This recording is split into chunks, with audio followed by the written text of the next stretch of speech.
Honorable Mundigi, can you keep your cool? Thank you, Honorable Speaker. Request for statement on the Social Health Authority SHA disbursement and pending payments to hospitals in Bungoma County. Mr. Speaker, sir, I rise as person to Standing Order 53-1 to seek a statement from the Standing Committee on Health on matter of county-wide concern regarding the status or disbursement of funds by the Social Health Authority to health facilities in Bungoma County. In the statement, the committee should address the following. 1. Total SHA funds released to Bungoma County health facilities since inception, dates of disbursement, flow of funds, responsible offices, and internal control mechanisms. 2. A list of all public hospitals contracted / accredited by SHA for primary health care, amounts disbursed per facility, pending and paid claims, duration of delays, and outstanding balances. 3. Mechanisms for tracking disbursements, claims, approvals, rejection, pending verification, availability of records, and public disclosure to stakeholders. 4. The extent to which disbursements match the cost of services provided, including details of level 2 and 3 facilities that received equitable funding, approved budgets, timelines, and current status of reimbursement. 5. Predictability of payments across facilities over the last 3 financial years, efficiency levels of the direct payment model, accountability, value for money, service delivery outcomes, and implications of accreditation gaps for equitable access.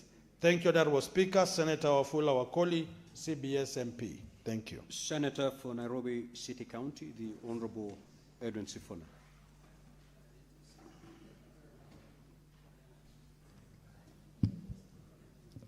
Speaker, I rise pursuant to Standing Order 53-1 to seek a statement from the Standing Committee on Health on a matter of national concern regarding the onboarding of police officers, their prisons counterparts, and their dependents onto the Usalama medical cover.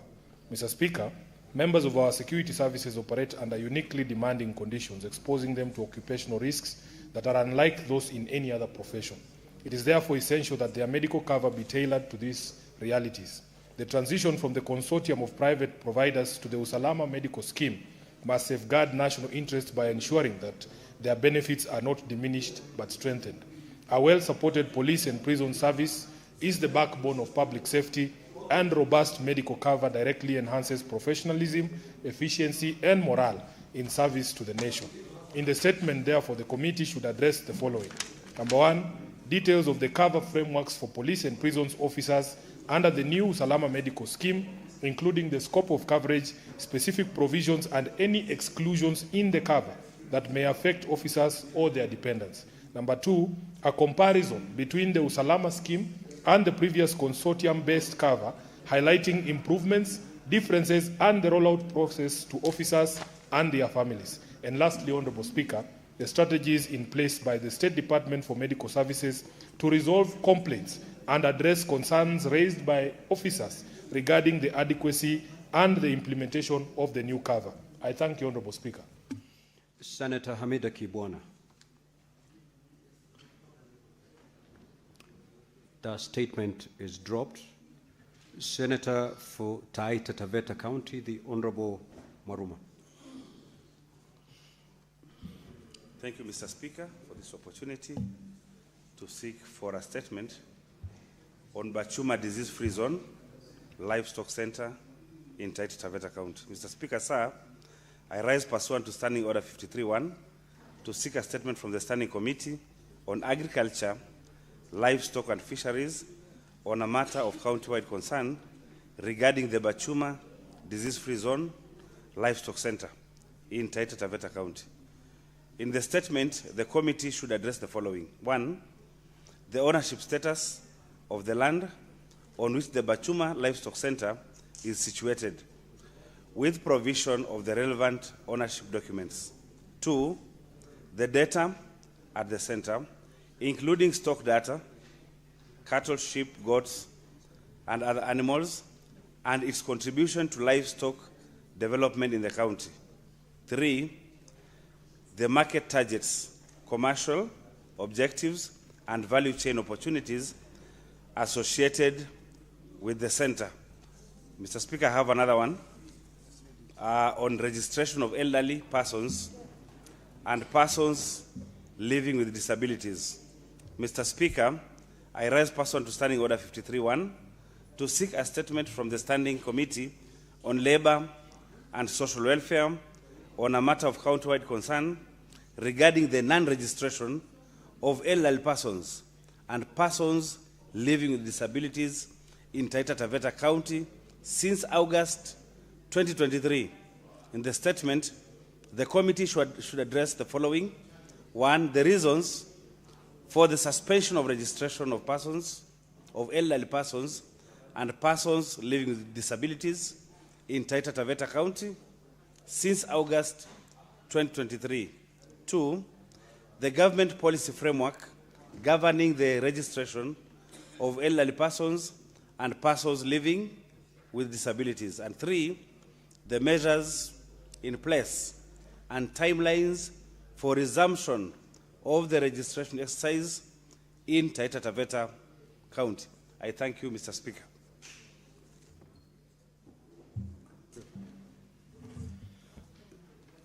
Senator Maruma, you've read your two statements. Okay. Senator Hamida, you may proceed with your statement, which has just been reinstated.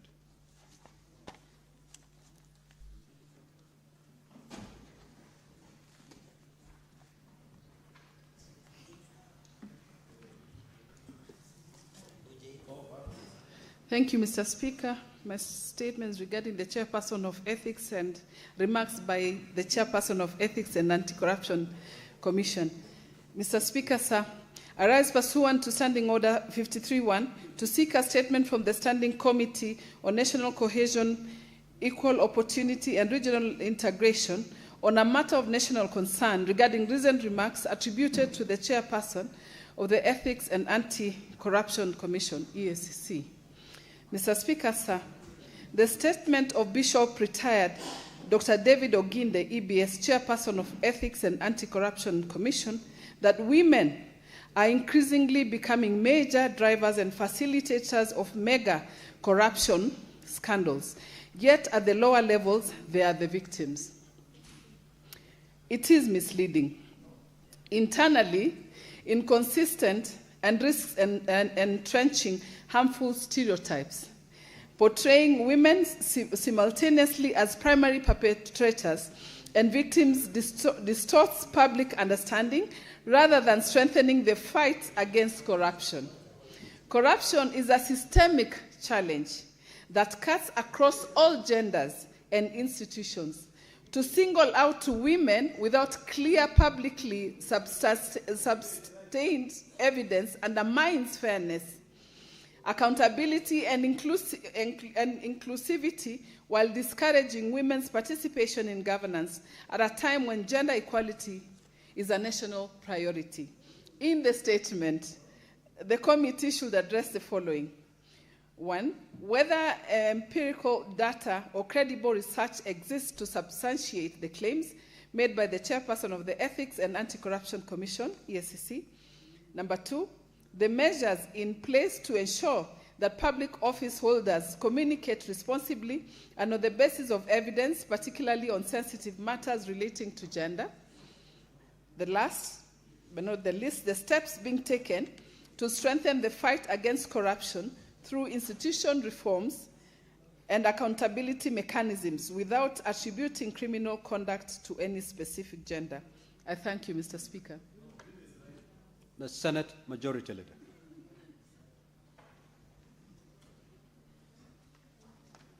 Thank you, Mr. Speaker. Bishop Oginde is right. Mr. Speaker, I rise pursuant to Standing Order number 57-1 to hereby present the business for the week commencing Tuesday the 28th of April 2026. Before I present this business, Mr. Speaker, allow me to take this opportunity to welcome colleagues back from the short recess, and I hope you had a good time of rest together with your families and constituents, and are now rejuvenated and ready to be part and parcel of the second session of the second part of the fifth session. Mr. Speaker, sir, this is the status of legislative business as of today. Today, Thursday, the 23rd of April, 2026. We have 64 bills that are pending conclusion, of which 47 are at the second reading stage, 16 are at the committee of the whole, and 1 is awaiting first reading.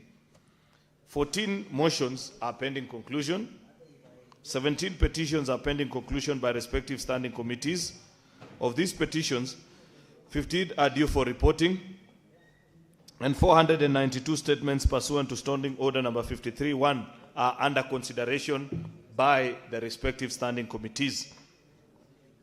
From the foregoing, the business of the Senate is already cut out. You will note from today's order paper, Mr. Speaker, from Standing Order number 9, 10, 11, and 12 are bills that have already been debated and are now ready for division at second reading, and some of which have been on the order paper for more than a month now. Mr. Speaker, I want to urge all senators to remain in the chambers so that we may proceed and vote on these bills. I drafted this statement, Mr. Speaker, yesterday, so I am sure that today being a Thursday afternoon, the die is already cast on whether that can come to fruition. Mr. Speaker, we will aim for the usual days where we normally raise sufficient delegations for vote, and the whips who are in the House, both of them, including the majority and the minority whip, Mr. Speaker, need to help us so that we clear those bills from our order papers. At the sitting of the Senate on Tuesday the 28th, the tentative business will include business that we will not have concluded from today's order paper, as well as any other business indicated in the notice paper. The tentative business for the morning sitting on Wednesday the 29th, Mr. Speaker, will include questions to the various cabinet secretaries.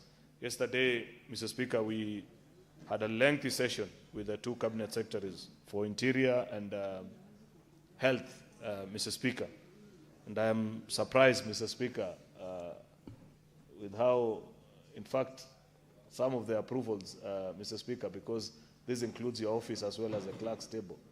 There's a document the CS for Health tabled here yesterday, and it answers all the questions which I had the majority whip asking this afternoon.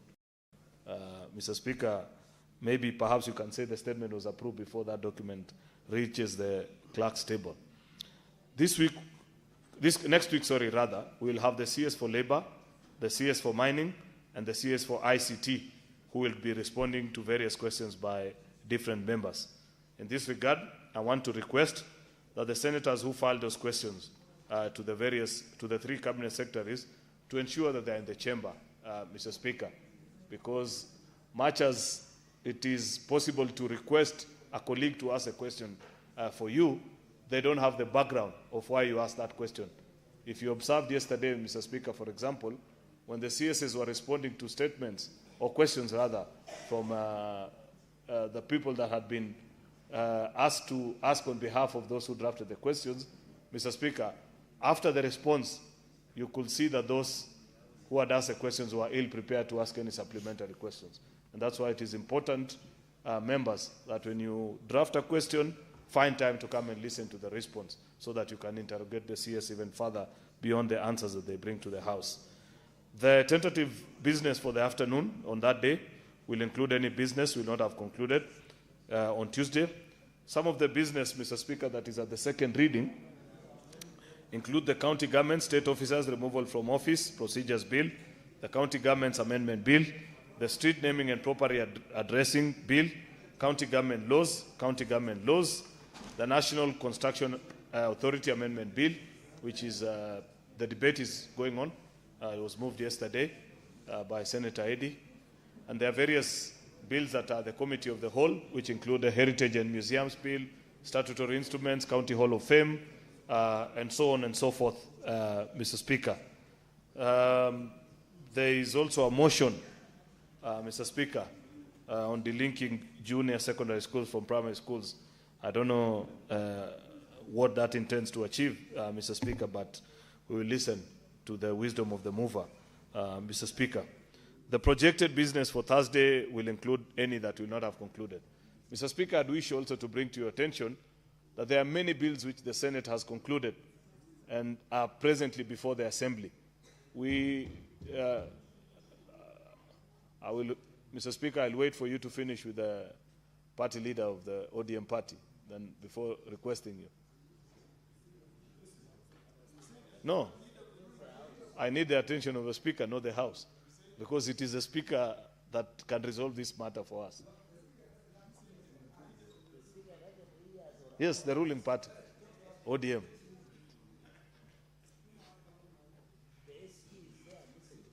Which one?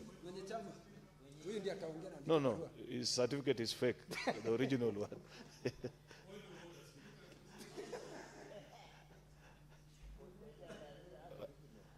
Anyway, Mr. Speaker, because this is a matter I can engage you outside, what I wanted to say to the House is that there are many bills which this House has concluded and they are pending before the National Assembly.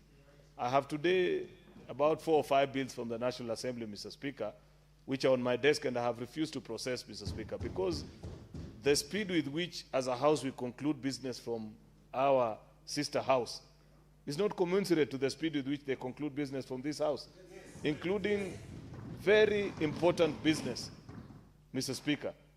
Even people-centric issues, like this House in 2023 passed the Tea Amendment Bill, livestock, and so many other bills that I can think of, Mr. Speaker, which up to date, Mr. Speaker, continue to struggle to find conclusion in that particular House.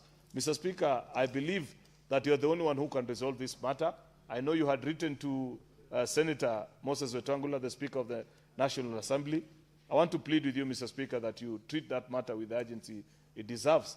For example, Mr. Speaker, I know that our Justice and Legal Affairs Committee, you remember in our SBC, we are good citizens and we comply with what the courts tell us. The courts have told Parliament that do not try or attempt to process any constitutional amendment bill without a referendum law, Mr. Speaker. And our legal department, alongside our Justice and Legal Affairs Department, Mr. Speaker, drafted a very good referendum bill. Unfortunately, for about, I think, almost 3 months now, the concurrence process is still with your counterpart in the National Assembly. I want to request, Mr. Speaker, in public interest, because a referendum law is good for any country, Mr. Speaker, and we need it for the good of the nation, that you also help unlock that. Therefore, Mr. Speaker, with those many remarks, I beg to lay this statement on the table of the Senate. I thank you, Mr. Speaker. Now, honourable senators, I will allow comments for not more than 15 minutes on the statements that have been sought pursuant to Standing Order 53-1, starting with Senator Kavindu.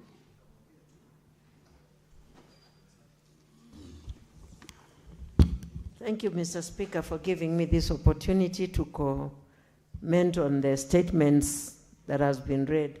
And I'll start with the Senator Mwaruma's statement. Mr. Speaker, it's very important for the funds from SHA to be dispersed in good time, so that the hospitals can be able to equip their facilities with medication, so that our people can stop suffering for lack of medical services in the hospitals. Mr. Speaker, the citizens are going through very hard time. And once they pay the SHA and they go to hospital, and then they cannot receive the treatment, they cannot even be given medication, simply because SHA has not dispersed the disbursement in good time to the hospitals to be able to restock the hospitals with medication. It's very wrong, and our people are suffering.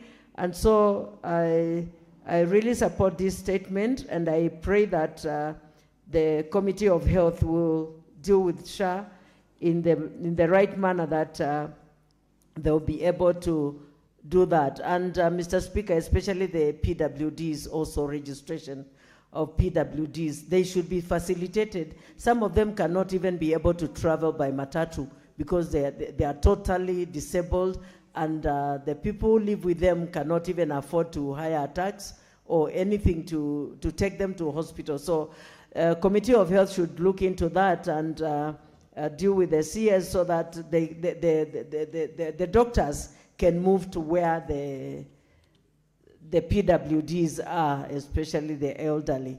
I'll also comment about the statement for Senator Sifuna, the Senator Nairobi, about the Usalama medical cover for police force. Mr. Speaker, police officers are very important people to this country. They really take care of security, and so they should really be taken care of when they fall sick, and their family members also. They should be taken good care of. And any delays or inefficiencies risks exposing disciplinary forces who serve in the high-risk conditions to inadequate medical covers. It causes a lot of suffering to them. And Mr. Speaker, if there are people here to be taken good care of. Senator Okenyuri. Honorable Senators, you have 3 minutes to make your contributions. Thank you, Mr. Speaker. I wish to comment on the statement by Senator Mudigi on the killing of 2 people in Embu. Mr. Speaker, unfortunately, the cycle continues where we'll have investigations being conducted by IPOA and then the matter will go silent. When you actually look at what actually ended up to the death of these people, they were protesting against poor services in a local hospital in their county, and it's very sad that people are protesting against better service delivery end up dying in such a manner, Mr. Speaker. And I wish to condemn that and ask that investigations are conducted and family gets justice. I commiserate with their families. Mr. Speaker, I also wish to support the statement by Senator Mwaruma on non-registration of older persons and persons with disability. This is a challenge not just in Taita Taveta, but across the country. And most of the times, maybe families out of stigma stay away and do not want to disclose about the cases they have back home. That's one of the reasons. But I also feel the ministry has not been able to reach out to most of these people so that they are able to be in the database to access services which eventually assist them. Mr. Speaker, non-registration is a very critical issue because without that data, these people are not able to access very many essential services which are being given to them. So I hope the committee is going to look into that matter seriously so that this is addressed with immediate effect. Thank you, Mr. Speaker. Senator Muma.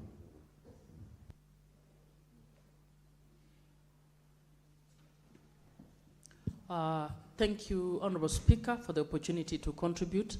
Allow me to contribute to the statement by Senator Hamida. Now, Senator Hamida, I will let me not address you. My contribution to that statement, Honorable Speaker, is that the Bishop Oginde, when speaking to this issue, I read that statement a few times. My understanding was that he was raising a disappointment at the manner in which women, who I think in his view have been held in higher moral ground, are now participating in corruption. In my view, it is a genuine concern that we must, as women, we need to know that we are held at a higher standard than the rest of the people. And I've always prided in the fact that I still believe a woman does better when given opportunity in leadership. And I believe Bishop Oginde's concern was that we are now being caught up in games that are largely masculine. It is the masculine game that has brought this country to the bottom. It is the masculine leadership that has entrenched this country in corruption. It is the masculine leadership that has brought lawlessness to this country. And I think Bishop Oginda is asking us as women, the country has its hopes on you. Can you be among the ones who will have the moral ground to bring back this country to a level where there is no corruption? So in that respect, I wish to state that I personally don't take Bishop Oginda's statement as one of stereotype or renegating women, but one that is actually cautioning us that we are slipping through and getting into the habits of the men. And as women, let us heed that call and let us pull away from that space. I thank you, Mr. Speaker. Senator Kinyua.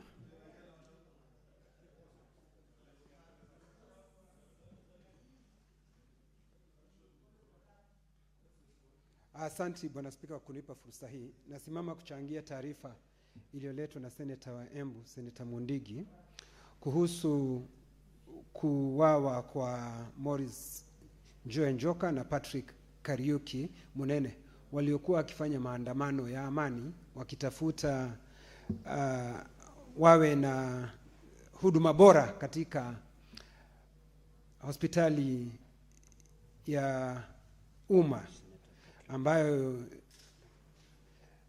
huduma zake zimedorora sana. Bwana Spika, Bwana Spika, kisheria tunakubalika mtu yeyote kufanya maandamano ya amani wakitaka huduma ziweze kuimarishwa katika ile hospitali yao ya ishara. Bwana Spika, jambo la kuvunja moyo sana ni ya kwamba maafisa wa usalama ambao wanapaswa kulinda mali na maisha ya wananchi waliwafumania, kuwavamia na hatimaye kuwaua.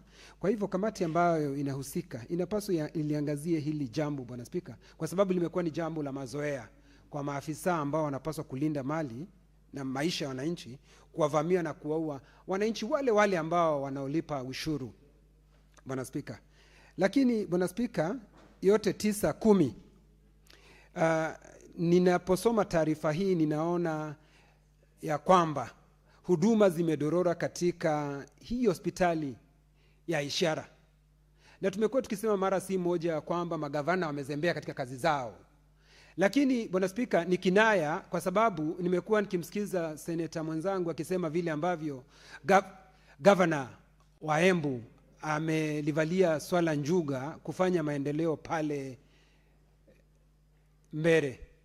Spika, kwa hivyo ni kinaya kwangu, na kwa hivyo ningependa kusema ya kwamba kamati itakayohusika iliangalie hili jambo la maafisa wa usalama, badala ya kuwalinda wananchi ni kuwapiga risasi na kuwaua.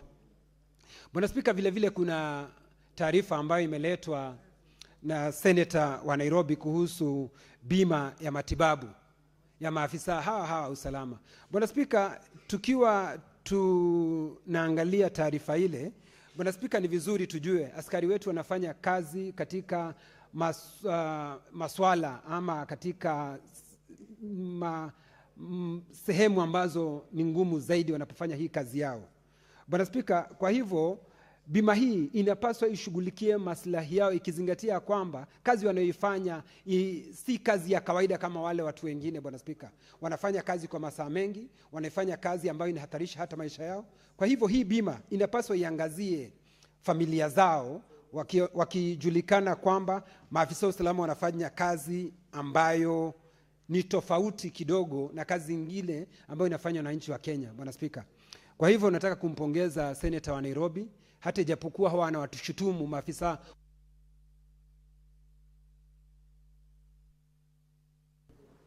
Honorable Senators, I have a communication from the chair. Honorable Senators, I would like to acknowledge the presence in the Speaker's Gallery this afternoon a visiting delegation of lecturers and political science and international relations students from the Catholic University of East Africa in Nairobi City County. The delegation comprises 2 lecturers and 24 students who are visiting the Senate for an academic exposition. On behalf of the Senate and on my own behalf, I extend a warm welcome to the delegation and wish them a fruitful, enriching visit. I thank you. I also wish to recognize, to read a second statement. Honorable Senators, I would like to acknowledge the presence in the public gallery this afternoon of a visiting delegation of students from East Africa Pentecostal Church, Mwichiung, Sunday School, and Meru County. The delegation comprises 13 teachers and 74 students who are visiting the Senate for an academic exposition. On behalf of the Senate and on my own behalf, I extend a warm welcome to the delegation and wish them a fruitful and enriching visit. I thank you. I'd like to invite Senate Majority Leader to welcome the first delegation, that is from the Catholic University of Eastern Africa. And I would like to invite, is the Senator from Meru? Then wait. I'd like to ask the Minority Leader to welcome the delegation from Pentecostal Church, Mwichiung Sunday School in Meru County. Proceed. Thank you, Madam Speaker. I join you on behalf of the House to welcome these political science students from the Catholic University who are here on a study tour, interacting with politicians, or political leaders rather, Mr. Speaker, who are serving in the legislature. Mr. Speaker, I do hope that during the time that they have watched debate, they have picked one or two things out of the trade and the science that they study. Mr. Speaker, you know, if there is a trade currently under threat in the country, is this trade of the political science? Because there's a man moving around the country who, from his utterances, you can tell that... Senator Cherargei, I would like to request that you actually consult in low tones. For our guests, we don't usually behave badly. I hope we can get this going well. Majority Leader, proceed. Mr. Speaker, Senator Cherargei is about to behave like that man I was talking about, but I know he does better. Another one who masquerades as a political scientist, Mr. Speaker, but the things he says, you can tell that his understanding and appreciation of the body Republic of Kenya is wanting. So my challenge to these students is that they be better than us, the current political class, Mr. Speaker, and serve the country with distinction to the greatest honor. Finally, Mr. Speaker, Madam Speaker, sorry, I'd be remiss if I don't appreciate that there are this visiting delegation from the, I don't know if they are Sunday school teachers like myself. Besides politics, Madam Speaker, the job that I love doing the most is teaching Sunday school. And I'd be remiss if I don't appreciate and celebrate them for the great work that they do, because they are building the church of the future. And for that, I celebrate them. I thank you, Madam Speaker. Honorable Senators, I'd like to give 1 minute to the Senator, 1.5 minutes to the Senator of Nairobi. Catholic University is in Nairobi, and the Senator has made a plea that give him a second. Speaker, you have saved yourself a lot of trouble, because I don't, the students of, who come from Nairobi, they usually don't take it very kindly being addressed by rural senators, and when their senator is here. Honorable Speaker, there are nuances, there are small things about Nairobi that these characters from upcountry will not understand. Mr. Speaker, I want to take this opportunity to welcome the students... Order Senators Cherargei and Majority Leader, please, let's listen to Senator Sifuna. Honorable Speaker, let me take this opportunity to welcome the students from Catholic University. As is common knowledge, first of all, I'm a Catholic. This is an institution that we are very proud of because it molds students all around, Honorable Speaker. And we have continued to urge the government to continue to meet its obligations to private universities, including Catholic University. As we speak, Honorable Speaker, the government of Kenya owes Catholic University a whooping 6 billion shillings in unpaid capitation. So I would be remiss, because these are things the Majority Leader will not address, which is why you need leaders of the opposition to speak on these things. The total bill owed by this government to private universities is 60 billion.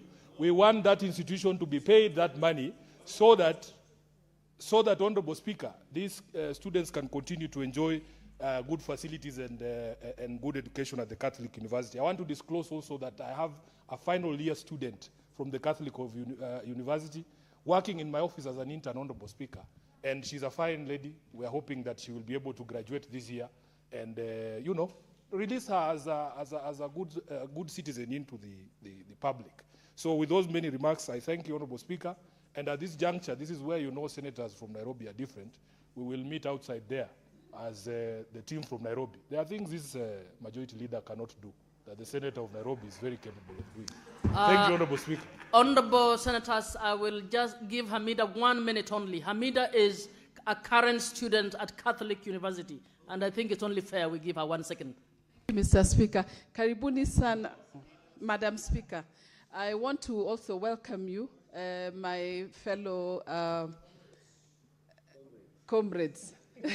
I am a student. I'm doing my master's in business management. I'm defending my thesis now, hopefully to graduate by October.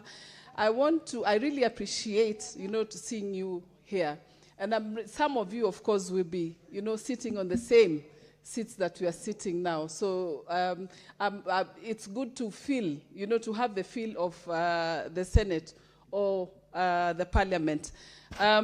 So far, we are also trying to organize something with you, and I'll bring my colleagues to the Catholic University with your President Brian, so that at least we can have tete-a-tete, and you can meet the senators, especially Senator Sifuna of Nairobi, meeting, with you, my fellow students. I want to thank you, Madam Speaker. Welcome again. Senate Minority Leader, Senator Mazayo, on the second delegation. Asante sana, Bispika. Bispika, kwanza nataka kujiunga na wewe kwa kuwakaribisha waalimu na wanafunzi kutoka East African Pentecostal Church, Mwachiung Sunday School, huko maeneo ya Meru. Kuwakaribisha kujiunga na wewe ni kwamba nataka hawa wanafunzi wamekuja hapa, wamejionea viongozi katika bunge la Senate, wakiwa hawa ndio maseneta wa Kenya. Na nina hakika katika wale ambao wamekuja hapa kama wanafunzi watajifunza mengi, na wameona, na ninajua azma yao ya kwamba pengine katika maishani wengine wetu sisi tukiondoka hapa, nataka kuona ya kwamba hao wanafunzi kutoka Meru wengine wamekuwa masenators na wamekuja hapa. Hiyo ni ndoto ambayo mnaweza kuikamilisha katika maisha yenu. Na kujeni kwenu hapa kumeweza pia vile vile kuwafundisha mengi, na mkitoka hapa najua mkirudi nyumbani mtaongea na wenzenu na jamii zenu, na nina hakika katika mafunzo hayo mtaondoka hapa na moja ama mawili ambao mmejifundisha yataweza kuwasaidia katika siku za usoni. Asante sana Bispika kwa kuniambia niweze kukaribisha hawa wasichana ama wavulana wakiwa na mashemegi zangu, kwa sababu mimi nimeoa Meru, na sasa hawa wakiwa hapa mimi najifurahia sana. Mkiona shemegi yenu, baba yenu ama ndugu yenu akisimama hapa, mjue pia nyinyi mnaweza kusimama mahali kama hapa. Asanteni sana. We now go back to the statements, and I have Senator Okech.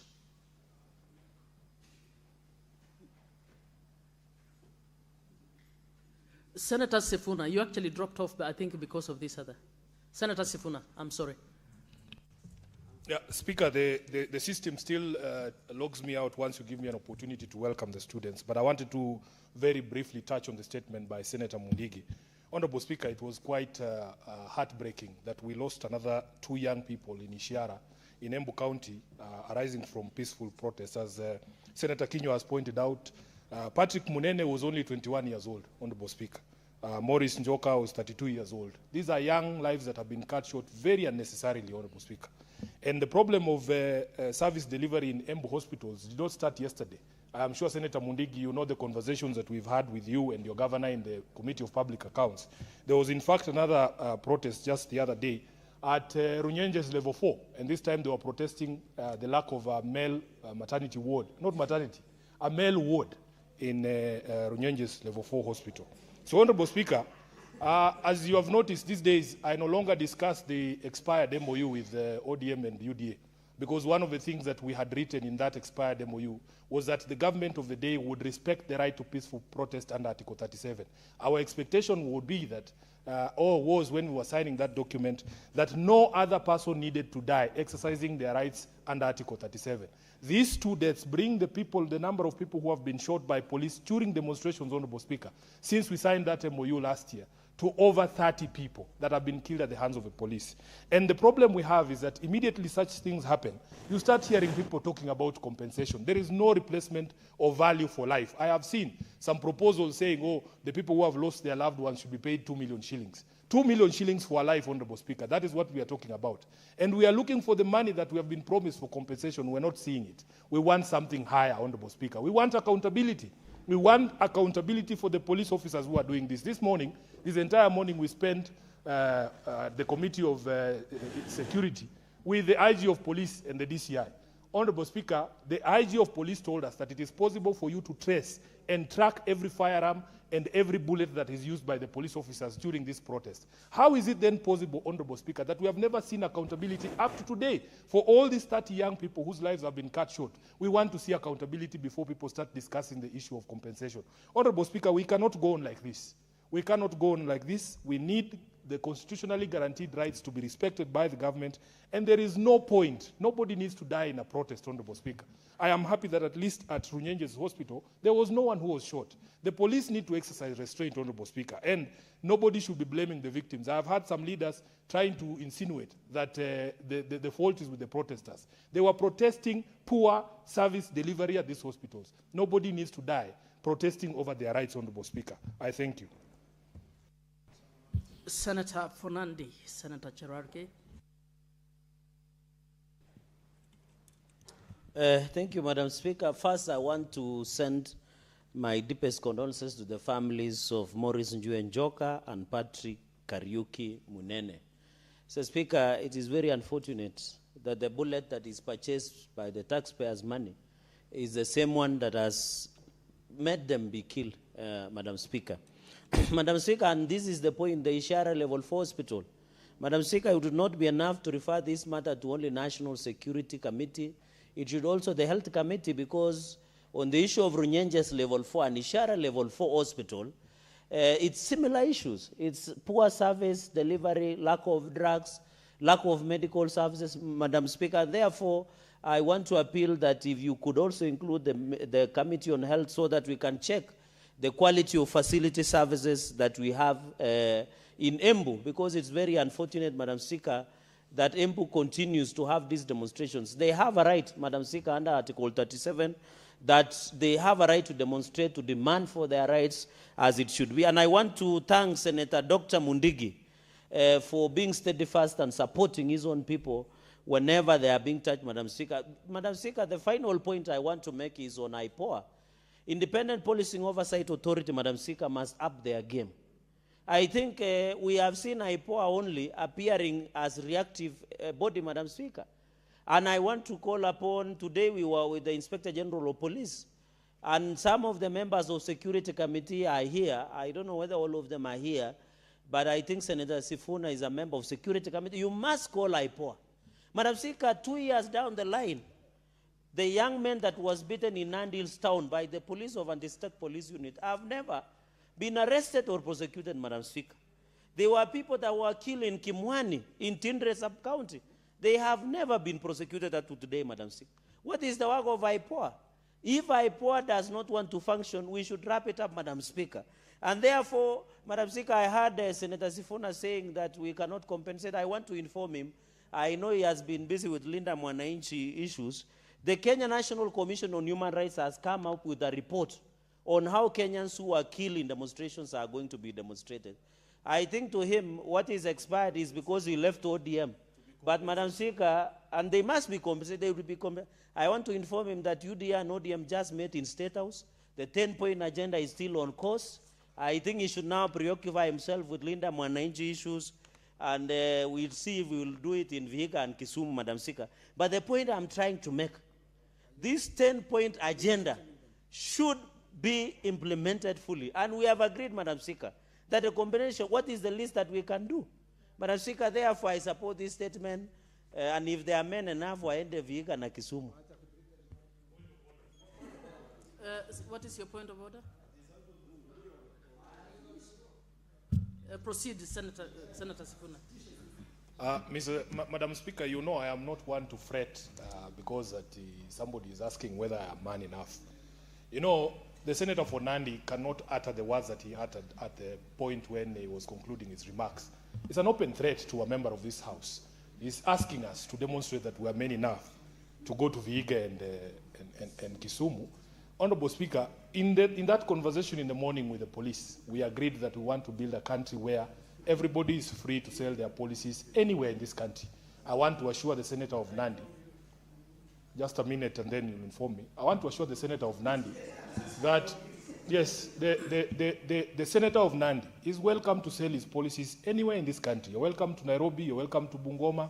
We will never threaten you because from your stature alone, we don't need to ask you whether you're man enough. We know. So, Honorable Speaker, you must ask him to expunge that from the record of this House. That is not the politics we want to practice, especially because he's a young man. These are things that we should allow older people in politics to perpetuate. But as a young generation, and there are students sitting here, the example that we must set as a new generation is that I should be able to come to Nandi and say one term and live peacefully. Honorable Cherarke, I think your final remarks would amount to a threat. When you say that if you're man enough, let's see whether you'll have a meeting in Vihiga or Kisumu, is unfortunate, particularly now that we are, as a country, trying to deal with the issue of Gunism. So I would say, please, get those remarks withdrawn so that we don't look like we are among those leaders who actually... Yeah. Senator Kavindu, I am the one on the chair. Madam Speaker, as I withdraw, you should withdraw the word one term. Because if I withdraw that statement, the one term, you should Senator withdraw Cherarke, you will Madam not Speaker. give me conditions on how. Please withdraw. Madam Speaker, Please, as I kindly. withdraw, you should also withdraw one term. Because we are in two terms, Madam Speaker, including the Speaker. We are in two terms. Senator Cherarke, you have not withdrawn. I have withdrawn, Madam Speaker. Thank you very much. Yes. Senator Okech, you're next. Madam Speaker, I also wanted to thank you for this opportunity. I also wanted to just add a voice on the statement by Senator Mudigi on the issue of police brutality in Embu County. And Madam Speaker, I think this is a dichotomous issue. On one hand is an issue of police brutality in response to protesters with serious force that led to deaths. And I want to, first of all, just take this opportunity, Madam Speaker, to say sorry to the families of Maurice Njue and Patrick Kariuki. It is sad that young people, and even older people, by the way, Madam Speaker, still lose lives in protests. But Madam Speaker, it's also very important to highlight the cause of this protest, because the cause of this protest, Madam Speaker, as indicated, was that in Ishiara Level 4 hospitals, there has been an ongoing serious, poor services that we keep on seeing. And I have worked tirelessly in the committee of CIPIC as the vice chair.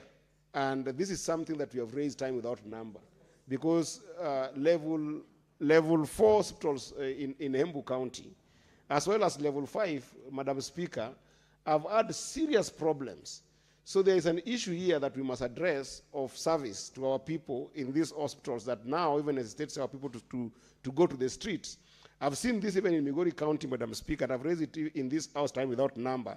And I hope that soon, when the people of Migori will start going to demonstrate against poor services in level 4 hospitals as well as the Migori District Referral Hospital, Mr. Speaker, they will not be met with this kind of force, Madam Speaker. And it is important, Madam Speaker, that this committee must actually be able to call IPOA to tax, Madam Speaker, because the investigations against this kind of brutalities, especially where fatalities have emerged to the extent that people have lost lives, and we keep on seeing, time without number, these investigations going on and on and on, yet the police that commit this kind of crime are just within our borders. The best that sometimes we do get, Madam Speaker, is that sometimes a police officer will be taken away from Meru, and then that police officer is taken maybe to Migori, or taken away from Meru and taken to Turkana in some hardship places, as if that transfer is even commensurate to the kind of damage they cause to these families that go years and years mourning their beloved ones, Madam Speaker. This must be brought to book. These officers must be brought to book, Madam Speaker. And I hope that, Madam Speaker, even as the Kenya National Commission for Human Rights, Madam Speaker, is considering people who are going to be compensated since 2017 for having lost lives in this kind of situation, will have mercy to even families that continue to face these kind of injustices. Because it's extremely important, Madam Speaker, that we recognize that compensation cannot replace lives, but it's an important step sometimes to be able to help families be able to deal with the stress that this has necessitated, Madam Speaker. And lastly, Madam Speaker, I also want to say that from the profile that I've seen from these families, Madam Speaker, it is very important that the government of the day, especially the national government, where these police officers are immune to arrest and immune to punishment, must also have mercies on these families and be able to help them deal with the stress that comes with this kind of grief. Not only during the time of dealing with funerals, but even in the gaps that they will leave, perhaps with their families not being able to go to school and not being able to deal with their day-to-day survival, Madam Speaker. So I strongly support this, but it is high time, as a country, we must put an end to police brutality. Honorable Senators, I see a whole list of more people wanting to speak. The time that had been allocated by Speaker is over. What I will do is allow maybe just 2 minutes each for those. I will give a space. Senator Abbas, please. Thank you, Honorable Speaker. Madam Speaker, I want to also join our colleague, Dr. Mdiki, for the unfortunate situation that has taken place in Embu. Madam Speaker, we have a similar case where a young man was shot at a barrier in Garissa some 2 days ago. And this is the second incident in Garissa now. The very police officers who are supposed to guide the lives of people have become now the criminals shooting people, which is a very unfortunate situation. Madam Speaker, they could have their own problems, but I think that they should not release their tensions, killing people, innocent people. Honorable Madam Speaker, I also want to condole the family also, both for Garissa family and Embu who lost their young ones. And I want to tell them it is a high time this country has to have a conversation on how best we can be able to handle these behaviors of our police officers. Because this country now has been taken over by goons, and police officers are killing people the way they want to do, killing and trigger-happy officers. I think it's a high time that we need to contain this situation and take action against all these officers. One other thing is, Madam Speaker, when an officer kills somebody, a Kenyan citizen, the officer is moved immediately, either been transferred or hidden somewhere, and then the police say that we're looking for him. How do you look for somebody? He can be arrested immediately. Immediately that somebody kills somebody, he should be arrested and taken to court. Thank you, Madam Speaker. Senator Asige. Thank you very much, Speaker. I would like to also make a comment on the statement made by Senator Mwaruma on the non-registration of persons with disabilities in Taita Taveta, and of course, as we know, this is something that is happening all across our counties. Madam Speaker, it's really unfortunate that it is actually official that Cabinet has confirmed that they're knowingly delaying the rights of people with disabilities in the country. And if you listened, even in our meeting in Naivasha as senators, during the Senate Assessment and Planning Retreat, I remember I asked for CS for Health, how disability rights are being applied and operationalized. And his response was astounding, that the cabinet is still thinking about it, he said. They want to bring the law back and persuade parliamentarians that implementing the disability rights that we envisioned is controversial amongst the cabinet. That's what he said. He didn't give any timelines, no plans, and no apologies. That response, Speaker, confirms what we as PWDs have felt all along, that disability rights amongst this state is treated as charity, as a suggestion, as a, we'll think about it.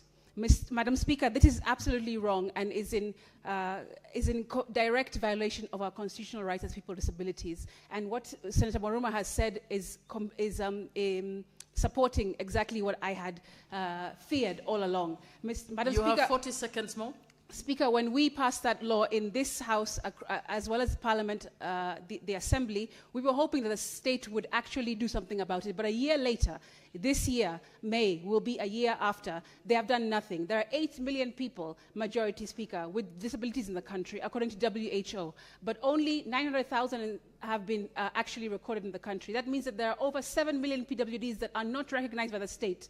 No voter registration cards, no ID cards, no disability cards. They are completely ignored by the state. And all we want is to be recognized and our rights and freedoms to be appreciated and given to us, because we are full and functional members of this citizenry. I thank you. Senator Wakoli. Asante Mheshimiwa Spika kwa nafasi hii. Kwanza ni kujiunga na familia ambazo na hoja ya Mheshimiwa Mundigi, Daktari Mundigi, Senator wa Embu County, ambaye ameleta hoja kwamba wapiga kura wa eneo lake waliweza kupoteza maisha kwa kudai haki ya afya bora. Mheshimiwa Spika, Mheshimiwa Spika, ni kwa sababu hii waziri wa afya alikuwa hapa jana na akadondoa hoja kuhusiana na zile pesa zinaenda katika hospitali za kiwango cha 4, cha 3 na cha 2 katika mashinani. Mheshimiwa Spika, baadhi ya magavana, Mheshimiwa Spika, hawataki kuwajibika na jinsi unajua wanavotoza ushuru wa Kenya. Wameweza kufurahia kwamba sekta ya afya katika kaunti zetu ndizo zinazotoa fedha nyingi katika magatuzi yetu. Sasa ni kusema kwamba fedha za wagonjwa ni tamu, lakini kuwatibu wagonjwa ni donda sugu. Mheshimiwa Spika, sasa lazima tuwaombee magavana ili wawache kumezea mate pesa za wagonjwa na washiriki katika hatua za kuwatibu wagonjwa hawa. Ningependa kumalizia hapo Mheshimiwa Spika ili wenzangu waweze kuchangia. Asante Mheshimiwa Spika.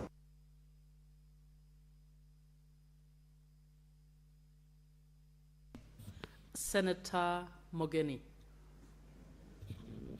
Yes, Madam Speaker, thank you. Madam Speaker, I wanted to comment on the statement that has been brought by Senator Mundigi, but also add one thing. You know, Madam Speaker, if we are making payments or compensating those who are victims of the police brutality, then we are also saying there are people in the police force who are involved.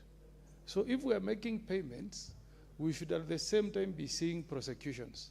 You see, that's why you are seeing somebody was killed during that time in Nairobi. Now Mundigi is telling us this problem has happened in Embu.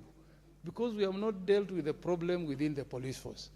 You know, why we created the Police Oversight Authority was to ensure that they get rid of the bad apples within the police force. If we pay these Kenyans today, and we leave those police officers who killed people to continue serving, who tells you they are not going to kill people tomorrow? Today, it is somebody from Senator Mundigi in Embu. Tomorrow it will be Nandi. The day after it will be in Nyamira. So, hand in hand, Madam Speaker, we should do what is done in the best international practices. Even in Arusha, as the reparations were being paid, criminal liability was also being pursued, because there must be accountability.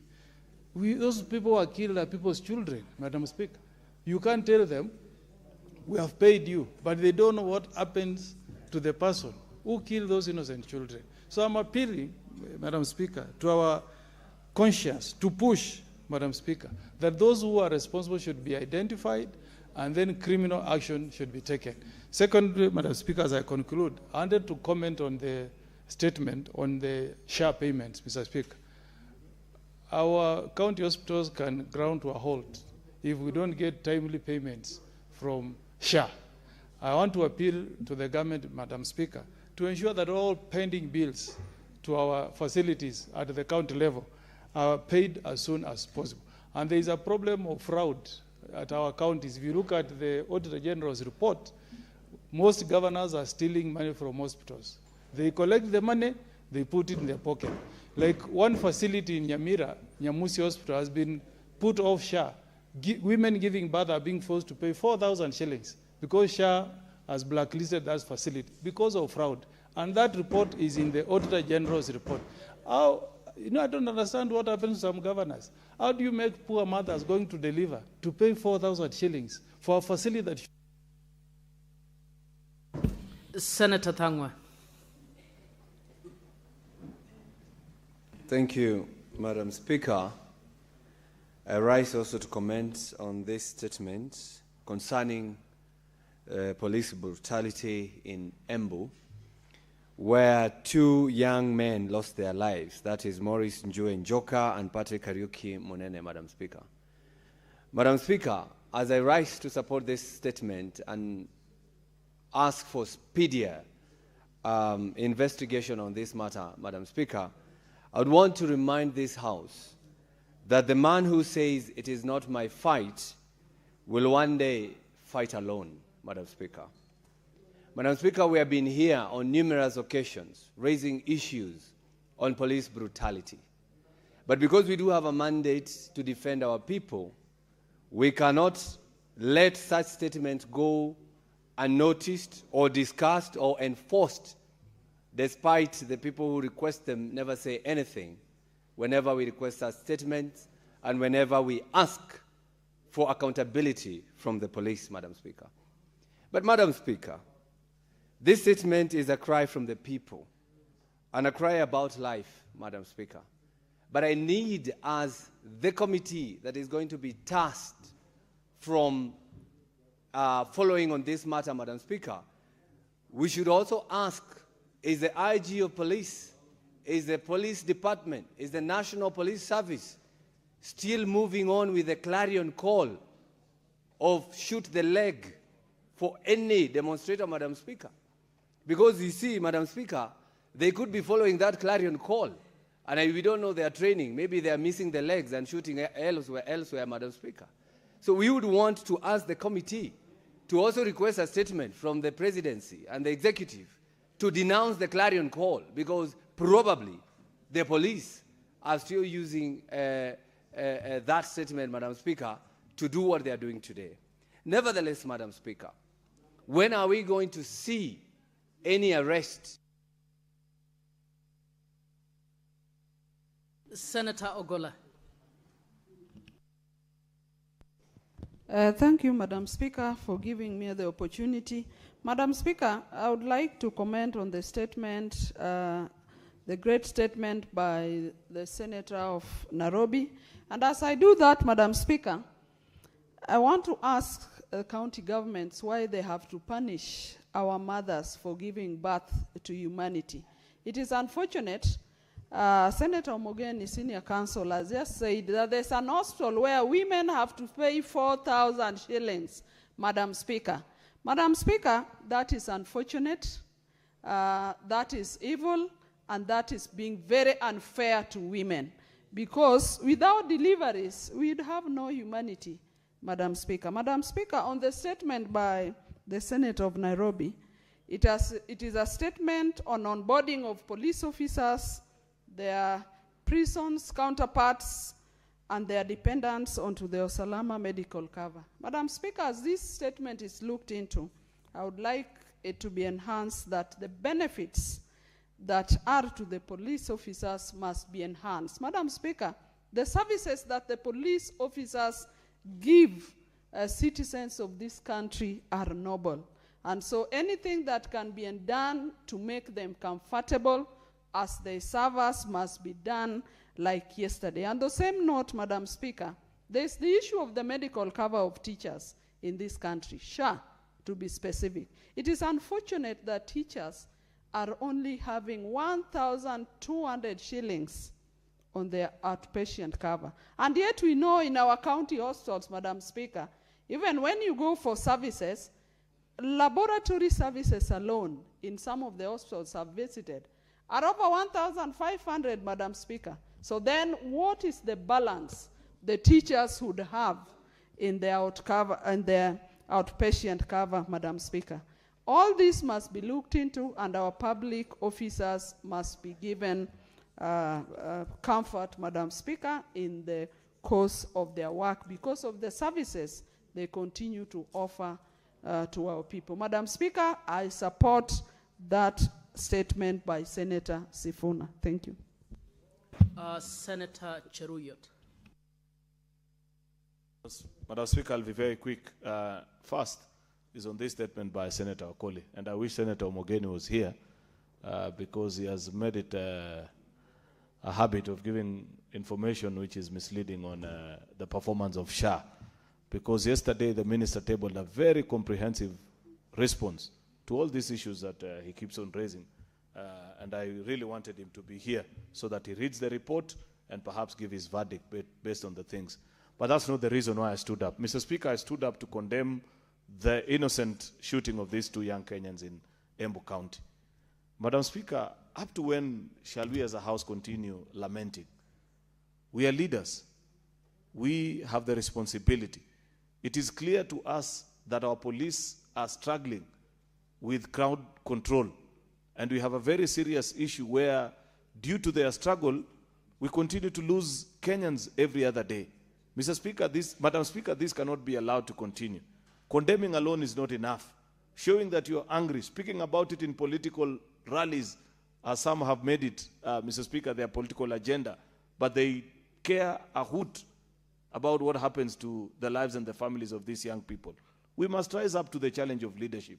We must ask ourselves, as Parliament, as a Senate, what is it that we can do about this particular menace, Madam Speaker, so that we put it to a stop, so that no other Kenyan ever loses their life. Many of us, Madam Speaker, myself included, used to participate in protests as university students, as activists, Madam Speaker. But the police at that particular time, though you could see that there was obvious struggle, as is the case right now, Madam Speaker, it never used to result in the number of deaths as we are seeing in the latest statistics, Madam Speaker. Therefore, is it a question of training? Is it capacity? Is it lack of crowd management equipment? What is it? We must sit down as leaders, Madam Speaker, in a bipartisan way and find ways, have a conversation with the leadership of the police service and speak to each other like Kenyans and ask themselves, what is it that is leading to this kind of mess, Madam Speaker? Therefore, I will be proposing to the House, and I want to challenge those, Madam Speaker, who perhaps feel the need to rise to the challenge of the day, Madam Speaker, that we need to sit down in a room, away from the cameras, Madam Speaker, but as leaders to consider. Honorable Majority Leader, that is a very good proposal. I hope you'll follow it too, through to the end. Next order. Order number 8, the National Construction Authority Amendment Bill, Senate Bills number 15 of 2025, second reading, resumption of debate. Senator Eddie Okech, you have a balance of 50 minutes.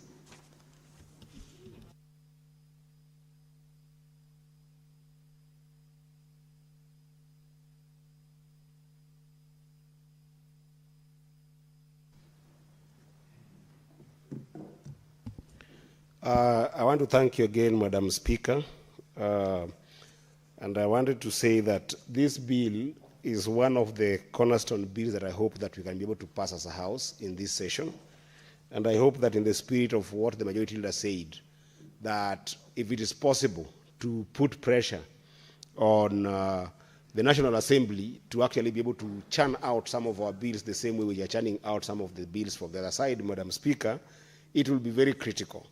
Because, Madam Speaker, more perceptive as you might realize, and for those members who were here yesterday, this is a bill that wants to rethink the idea of construction in the country with regards to how we can re-engineer our buildings to be able to meet climate resilience standards. Madam Speaker, this is a bill that also attempts to be able to bring about regulations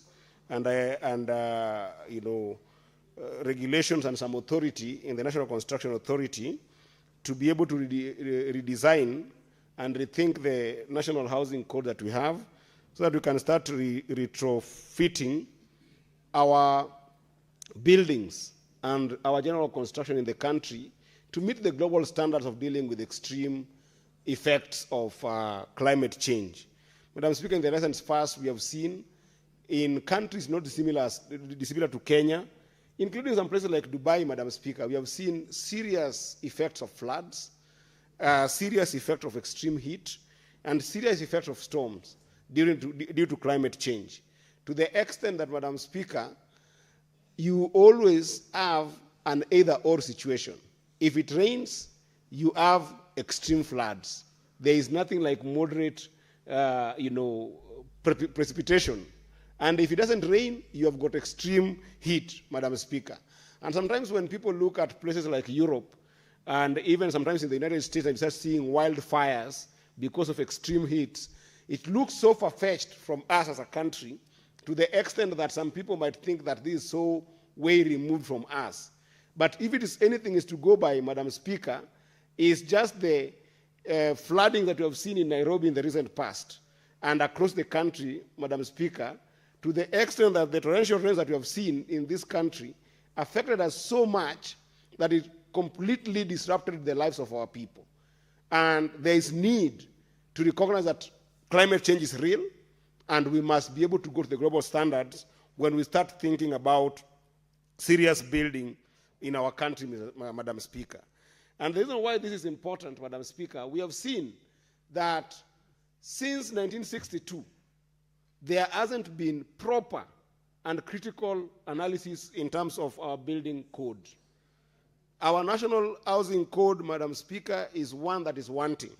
And therefore, there is importance in terms of rethinking climate change from an angle of adopting adaptive building codes in our country. This is what this bill seeks to look at. It is also important, Madam Speaker, that when countries that have made strides in terms of rethinking their entire infrastructure as well as housing, whether commercial or residential housing, people in advanced countries, Madam Speaker, are now looking at utilizing sustainable materials in building their homes as well as building their commercial entities, Madam Speaker, to the extent that people are so strong in Europe as well as in the Eastern world. If you look at Asia as a continent generally, and some specific cases in Malaysia, Singapore, Indonesia, people are very keen on establishing cost divisions in their construction infrastructure to the extent that it is easier to rethink buildings with serious tracking of the carbon footprint of those buildings. And to some extent also, people are arguing right now, if you look at the global north, that it is actually possible to start looking at materials in terms of combination to the extent that you can come with the best mixture of material rather than the traditional construction that we always see in this country, where people are heavily depending on steel and cement. There is an advancement in other nations now looking at climate change, where people are now even trying to look at timber and glass as a combination to the extent that this can be able to reduce carbon footprint as well as deal with the issues of extreme floods, extreme heat, and extreme storm. And this redesigning and retrofitting of our building is extremely important, Madam Speaker, because if we do not enhance construction codes that can be able to help us deal with these vagaries of nature, then, Madam Speaker, we are not, first of all, competing globally, but more importantly, we are exposing our population to serious risks. A simple risk as even enhancing insulation, Madam Speaker. We should be able to talk about an environment where the National Construction Authority can be able to put regulations that ensure that there is thermal comfort in whichever place you find yourself doing a construction. For instance, I've had the chance of visiting Mandera, Madam Speaker, in the invitation of my good friend, Senator Ali Roba. And when you go to Mandera, Madam Speaker, the thermal comfort there needs rethinking in terms of how can you make the cooling effect of a housing element be something that is enhancing dignity and is comfortable for the people in Mandera, and also our families that are in the northern part of the country, Madam Speaker. So that, is there a requirement in our National Housing Code that we even try to implement passive cooling strategies in these kinds of housing? Is there a possibility that if you go to Mandera or Wajir or otherwise all these counties that experience extreme heat, that we can even start thinking about green roofs? We can even start thinking about specialized window designs that can be able to allow for communities there to live in some thermal comfort in these communities. But again, when you go to the extreme weather conditions, like where you come from, Madam Speaker, if you look at the western part of Kenya, if you go to Mount Elgon, for instance, we have got serious weather conditions that expose our people to cold that could even lead to pneumonia, Madam Speaker. Is there a possibility that this bill could be able to help the National Construction Authority to ensure that there is enhancement of insulation to the extent that is a requirement when doing housing in this region, Madam Speaker? Alongside this, Madam Speaker, we have seen in the recent past, when we had serious floods, that in our National Housing Code, there is no even rethinking about early warning systems within our building codes, Madam Speaker. People wake up in the morning, it rained in the night, you ask for your spouse, where is your spouse? The rain happened when they were at work, they left work in the evening, they could not be able to make it home. Why? Because there was no proper early warning signs in the National Construction and Housing Codes, Madam Speaker. So it's extremely important that, especially when you think about the urban poor, there has to be a priority in terms of thinking the entire construction in these urban areas, Madam Speaker. And the reason why I think this is a very important bill, Madam Speaker, for us to look at a house, is because the current administration has overemphasized the issue of affordable housing to the extent that we have seen affordable housing going on in the country, Madam Speaker, which is a very important thing. Because if you think about what's happening in Africa today, Madam Speaker, the affordable housing question is a priority of almost every single government in the continent. The only thing that makes difference for our country is that the administration of the day has been bold enough to actually implement it. Because if you look at the shortage that we have in the continent currently, Madam Speaker, experts put it at the shortage of housing is put at around 50 million. And Madam Speaker, that 50 million, if you are to contextualize it in the context of the population growth of Africa, Madam Speaker, today, it is projected that in the next 3-4 years, that is by 2030, we will have a shortage of about 130 million across the continent. Now, how does this manifest in our country, Madam Speaker? Today in our country, this shortage is about 200,000 lack of affordable housing per annum. Yet, even with the good effort that the President Ruto and the current administration has been able to put, we have only been able to have 50,000 availed housing. This is actually both in the private sector as well as in the private sector.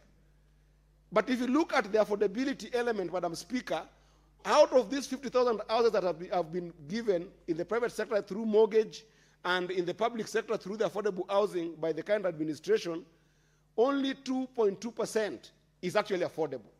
So there's a crisis here because we have a serious urbanization that is going on in the country to the extent that even our counties, which is our role to be able to actually align national policies with what is happening in our counties as a priority, in our counties, Madam Speaker, the county that is urbanizing the least, can you imagine, the county that is urbanizing the least is urbanizing at 4.4% per year. So the urban poor is always going to grow in terms of affordable housing. And that affordable housing cannot continue going on when there is no clarity in terms of how climate resilience is mainstreamed in the housing infrastructure. It's extremely important.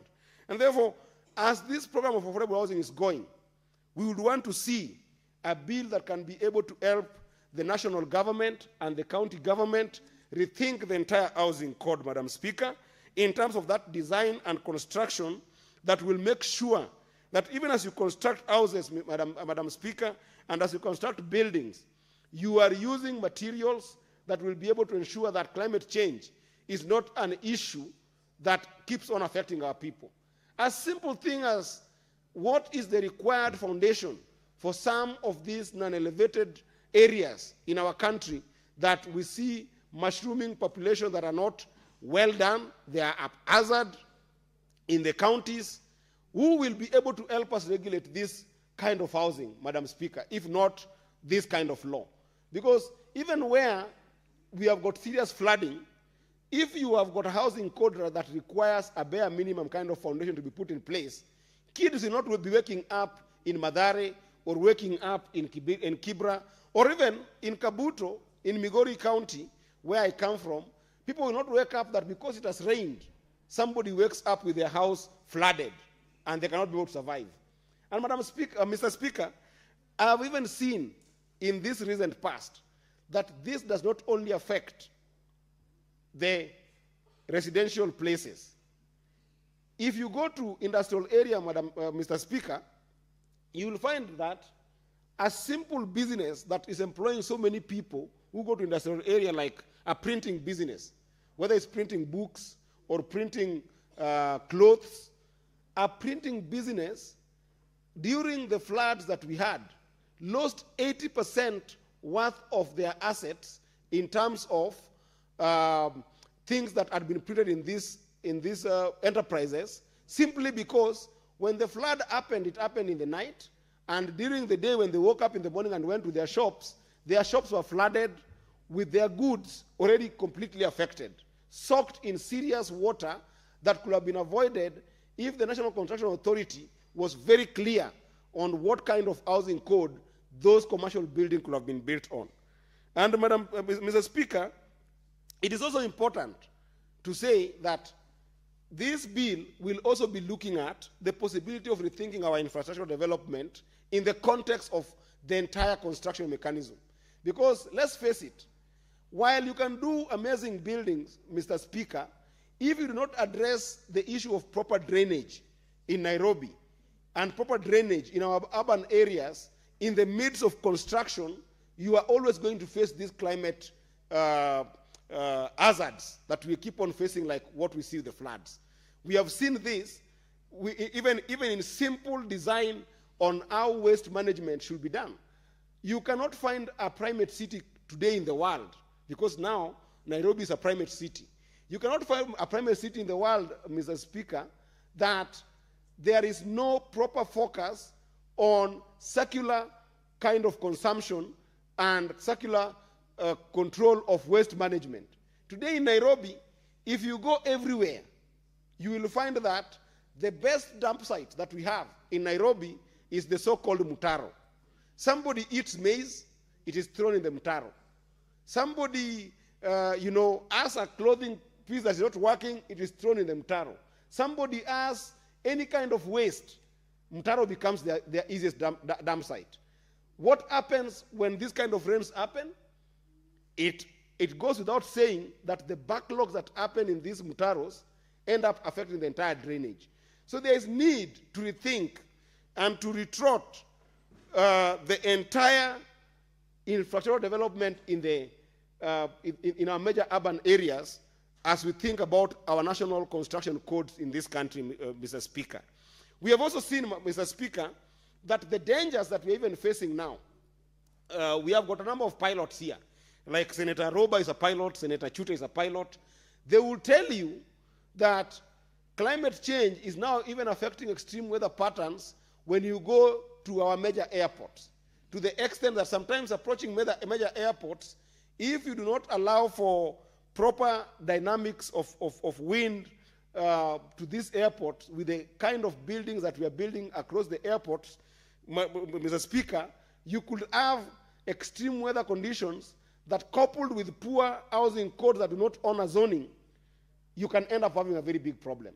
And Mr. Speaker, you remember just a few weeks ago, we had a member of this House, again, I don't know why problems keep on facing him on a lighter note. But he was in a flight that crashed, landed in Wilson. And if you look at runway 32 in Wilson, Mr. Speaker, it is being affected during extreme weather conditions because of lack of observance and adherence to serious zoning codes that have been placed in Nairobi and serious zoning codes that have not been reviewed in the entire urban area since 1962. So you can see that these things are all conjoined in a place that if we do not rethink the entire urban planning and policy so that we strictly have building codes that can be able to ensure updating of these construction requirements and regulations to be able to meet climate change and climate risks, then we are facing a serious time bomb in our country, Mr. Speaker. Alongside that, Mr. Speaker, I hope that this bill will also be able to enhance community-led solutions to some of these vagaries of nature that have got climate component in nature, Mr. Speaker. And one of those is just rethinking the entire financing and investment infrastructure. Because let's face it, Mr. Speaker, if you look at the kind of work that is currently being done with the affordable housing levy that we face in the country, the truth is it hits hard on the pocket of individuals. It shrinks the disposable income that our people have to the extent that it will be almost impossible to actually be able to achieve, the supply of almost 200,000 units that is needed in this country. Therefore, we still need to engage our communities to make sure that we have some financing solutions in terms of private loans and sometimes even civil society financing mechanism that can be able to allow these communities be able to acquire financial aid that can be able to allow them be able to get affordable housing as well as in their own ways be able to implement some of these climate resilience proposals that are in this bill. So, Mr. Speaker, because of time, and I wanted the senators in the House to also be able to contribute to this bill, I just wanted to say that this is a bill that will be able to look at Section 5 of the National Construction Authority and be able to insert under subsection 5 the element of promoting and enforcing the use of environmentally sustainable construction materials, and as I've captured in my remarks, look at the entire design mechanisms, look at the entire standards that are needed in the marketplace.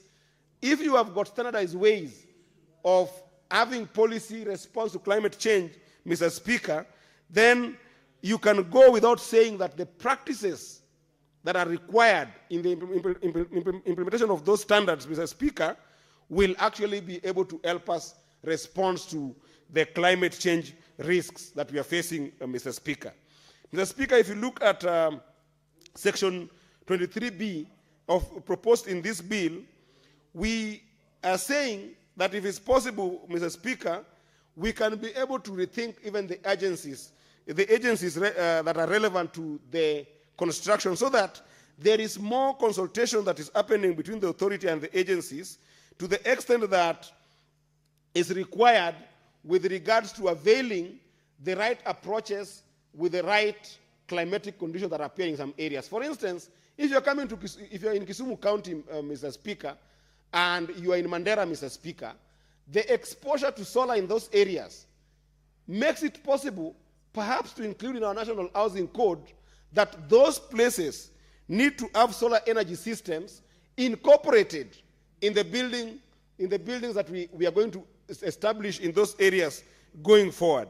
But if you're coming from some zones that perhaps need cooling systems, it goes without saying that it will be important for us to be able to insert in this kind of law a requirement that will be able to allow a cooling effect or cooling mechanisms and designs in those areas that are facing more serious problems. So, Mr. Speaker, there's a whole new schedule that we are introducing in this act.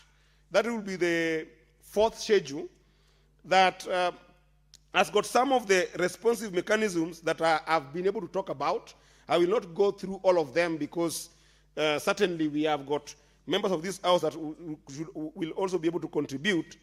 But in general, Mr. Speaker, some of these mechanisms cut across the issues of designs that can withstand extreme weather conditions, the issue of incorporation of green spaces and natural buffers to be able to ensure that we have got energy efficiency in the National Housing Code, and the implementation of those energy-saving technologies and designs is also going to be in that schedule. We have got also the idea around utilization of renewable energy resources in that schedule. Mr. Speaker, one that is also close to my heart is the idea of water conservation. Because, Mr. Speaker, if you look at countries like Namibia and Malawi, which are, decades and decades behind Kenya as an economy, people have thought about adoptive ways of ensuring that water-efficient appliances and systems have already been implemented in their housing codes. Why is this not happening in Kenya? Why is harvesting of rainwater still an issue that communities in Kenya are still struggling with, to the extent that grey water recycling is almost becoming impossible because there's no harvesting of rainwater in Kenya? Mr. Speaker, I think these are supposed to be issues of the past if we can be able to implement this particular bill to be an active law in the country. And Mr. Speaker, I wanted to also look at the issue of pollution control. Mr. Speaker, today, and there was a serious documentary that was done by, I think, Citizen TV, if I'm not wrong. I can fact check and fact find this on the issue of concrete jungle that is coming up in our urban areas. For instance, a place like Kilimani, Kileleshwa, that used to be posh areas, today, because of serious urbanization and population bulge in Nairobi, they have become concrete jungle. To the extent that, think about our kids. When you are having a kid in Kilimani or Kileleshwa or this place that we have got these high-rises that have now come, the level of migraines and headaches that are in this area because of lack of proper air circulations in these areas is one thing, Mr. Speaker. Kids can no longer even play in safe playing places because all they have right now is to play within concrete jungles within their own buildings. Mr. Speaker, this is air pollution. And there is also water pollution as well as soil pollution in these areas. Because think about it. These are areas that, despite the fact that now there's technology around things like biodigesters, Mr. Speaker, there are areas that were not designed to be able to take serious sewer systems. So that if you've got a building that now, it used to be a bungalow that was supposed to only hold a family of 10, and now that compound is hosting 700 people in terms of a high-rise, and then you want to depend on a biodigester to deal with the sewer system in this area, Mr. Speaker, we are going to have a serious trouble, serious problem. So it is important that this particular act wants to address this by ensuring that there is safe disposal and management of wastes, both during construction time and during occupancy by families that end up occupying these particular buildings.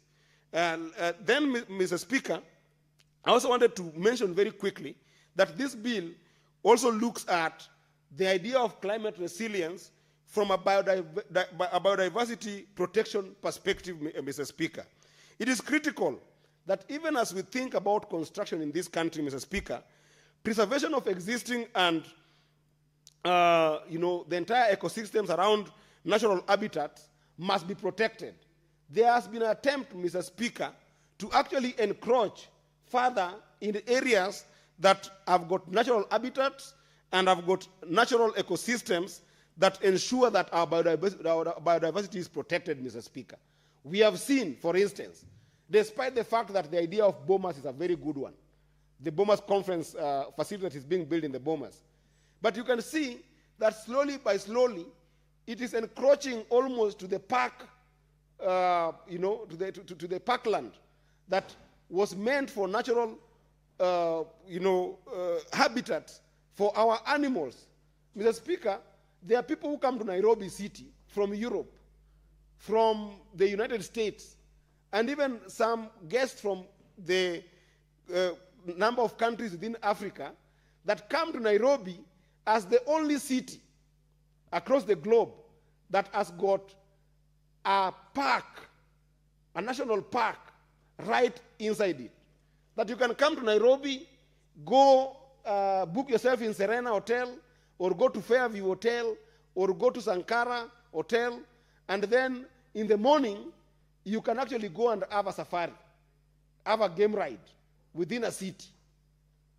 The humongous element of the well-being of our population being contributed by such natural habitats, Mr. Speaker, cannot be understated. So it is critical that as we look at construction in general, infrastructure, housing, as well as commercial buildings in this country, we must be able to protect our biodiversity, Mr. Speaker. And therefore, this bill will do exactly that if you look at under that first schedule.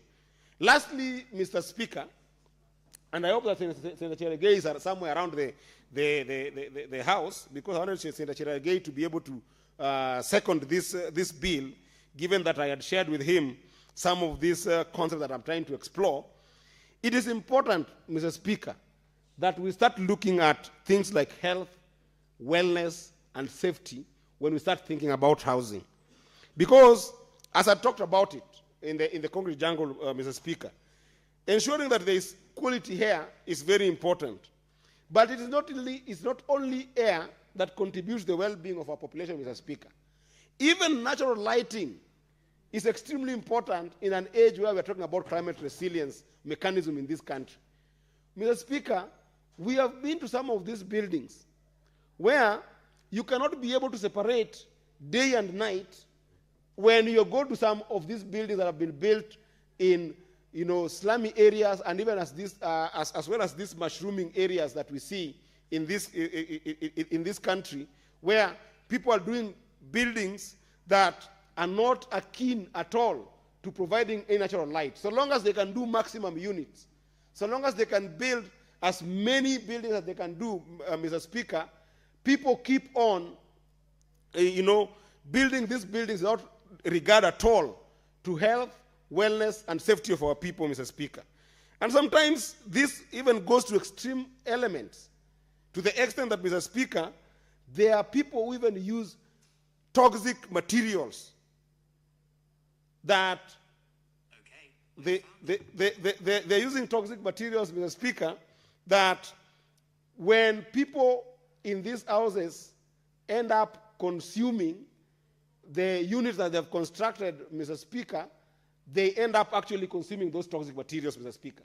We've seen, for instance, a fight in the CIPIC, where we have been fighting on the use of asbestos as materials in the construction industry, to the extent that we are now facing out things like asbestos. But, Mr. Speaker, we need to go to the extent that we can even be able to push for low emission materials in these buildings. And sometimes, Mr. Speaker, this also comes to the issue of corruption. It should be in this National Housing Code that when you're found using this kind of toxic materials, you must be held liable. Because we keep on seeing zoning that are being disregarded. This is housing zoning, not the ODM versus UDA zoning, or Linda Mwananchi versus Linda Ground zoning. This is just housing zoning that has been promoted by the National Construction Authority that is not honored at all. So it's critical, Mr. Speaker, that as we implement this code that is being proposed in this bill, it is critical that we must be able to hold stakeholders accountable. Those who keep on defying regulations that have been put here must be held accountable. And Mr. Speaker, it will be critical that I say that if we can be able to pass this bill, we will be able to see proper living, better living, healthy living in our economy as a result of this bill. So I hope that majority leader will be able to push so that this bill passes the Senate, and when it goes to the National Assembly, I want to wish the majority leader in the National Assembly the courage to fast-track this kind of bills, because they will help us rethink our entire wellness as a country in terms of construction. With those many remarks, Mr. Speaker, I want to move this bill and request my brother, Senator Sifuna, to second the bill. I thank you.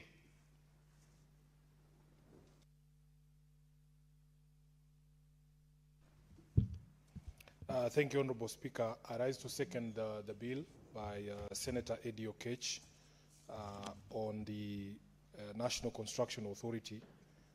Honorable Speaker, unfortunately, when he was moving, I was still attending to the students from the Catholic University, but we're finished. It is a pretty straightforward amendment, Honorable Speaker. As I've said, every time that I speak on a bill, you have to start with the memorandum of objects and reasons to understand what the sponsor of the bill is trying to cure. So, Honorable Speaker, if you look at the memorandum of reasons and objects, it says that the object of this bill is to amend the National Construction Authority Act, Cap 118, to include provisions related to environmentally sustainable construction practices and resilience against climate change within the construction industry. I think, Honorable Speaker, where we begin is that we who have lived in this country, who have lived on this planet thus far, are witnesses that a lot has changed in terms of climate. And Honorable Speaker, I was just looking at some of the data. Speaker, if you look at some of the data that has been put together in just the past 20 or so years, Honorable Speaker, from the year 2000, they say that extreme weather has become more intense, more frequent, and more unpredictable. While scientists argue about what the causes are, there are those who don't believe in climate change. We in Africa, and especially here in Kenya, have a lived reality, Honorable Speaker. Unfortunately, in the entire climate change conversation, Africa gets the short end of the stick because we are the ones who have to bear the brunt of the consequences of actions of the West, and especially when it comes to pollution. So, Honorable Speaker, examples are given that in 1997, at least we used to have extreme weather events, but they were very rare and almost followed a certain pattern, Honorable Speaker. Some of the examples that have been given is the 1997 El Nino flooding. Honorable Speaker, we all remember that phenomenon. And the 2008 to 2010 drought that affected about 10 million Kenyans. Honorable Speaker, in 2020 to 2023, this country experienced the worst drought in the last 40 years. And of course, there was severe flooding. I think in the year 2023, Honorable Speaker, we lost very many lives here in Nairobi in areas such as Mathare after the flooding that we experienced. In the 2024 floods, Honorable Speaker, we had 300 deaths arising from that extreme weather event. And therefore, Honorable Speaker, as Kenyans, this is our lived reality. So if you look at the proposals that Senator Eddie is putting forward, all that this bill seeks to do is to entrench designs that withstand extreme weather conditions. And this you will find in the fourth schedule, where he is proposing, Honorable Speaker, that climate resilient, the designs that have to be approved by the National Construction Authority have to be designs that withstand extreme weather conditions. In fact, here in Nairobi, we have had cases, Honorable Speaker, that after long sustained rains, we have had buildings collapsing because of the weight of the water. And we want to be able to incorporate in the designs that are approved by the Construction Authority those that can withstand extreme weather conditions, and for us, especially flooding, Honorable Speaker. Then you will see that under Part B, the bill proposes that those designs must also have energy efficiency in them, implementation of energy-saving technologies and designs. There is actually a requirement, Honorable Speaker, that solar water heating be installed on all residential houses in Kenya. But it is never, ever followed in the constructions that we see, and we need more enforcement to be able to take care of that. And there's a reason, Honorable Speaker. Electricity continues to be one of the biggest pain points for Kenyans when it comes to cost of living. And of course, the situation has been exacerbated just recently, Honorable Speaker, with the high cost of fuel. As a member of the Energy Committee, I am aware, Honorable Speaker, that the cost of fuel is one of the the highest component. When you look at your electricity tariff, the cost of fuel is one of the most, the highest and the most painful for Kenyans. So therefore, there is a need for us to explore energy efficiency in constructions for us to be able to cushion our people. And I don't think that enough has been done, Honorable Speaker, to regulate the quality of even these alternative energy sources, the quality and the cost of these components. Because we still have, Senator Eddy, situations where these energy efficient technologies are still subject of taxation in our tax codes, and which makes sure that the cost is very high. Nobody would refuse, Honorable Speaker, the proposition that you can actually have a power plant in your house that frees you from electricity bills. But try buying solar batteries, Honorable Speaker, to power a house like a 3 or 4 bedroom house. You will have to pay through the nose. It is not something that every Kenyan can afford. So we need to do more in order to lower the cost of these energy efficient technologies to ensure that we save Kenyans the pain of the cost of energy.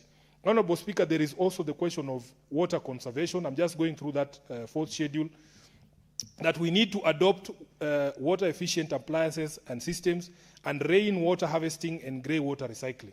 Part of the problem we see with flooding, Honorable Speaker, is that many of our buildings do not have rainwater harvesting and grey water recycling systems. So when it rains, Honorable Speaker, there is no way to control and channel this water so that it can be safely evacuated. And I am happy that the bill proposes that we should have an amendment to the building code so that we adopt those water efficient systems.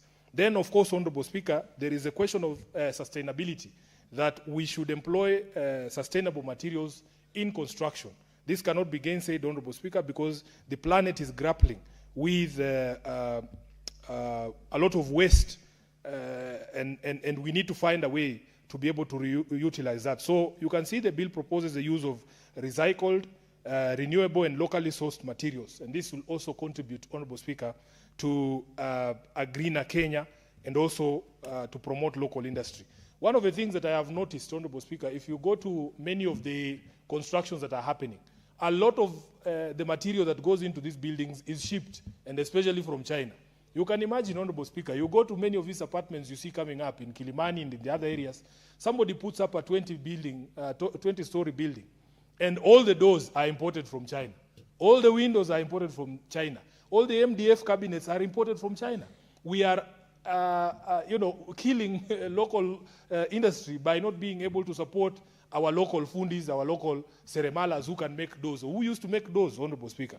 So if this bill passes, we are hoping that we can reverse that trend and give priority to locally sourced materials. Of course, we have to up our game, Senator Eddy, in terms of efficiency of manufacturing, in terms of putting out all this material that is required so that you don't delay construction. You have to address the issues of quality and so on and so forth. We also don't want to put our forests in further peril, and we need to be able to look at all of those things to ensure that we progress without regressing.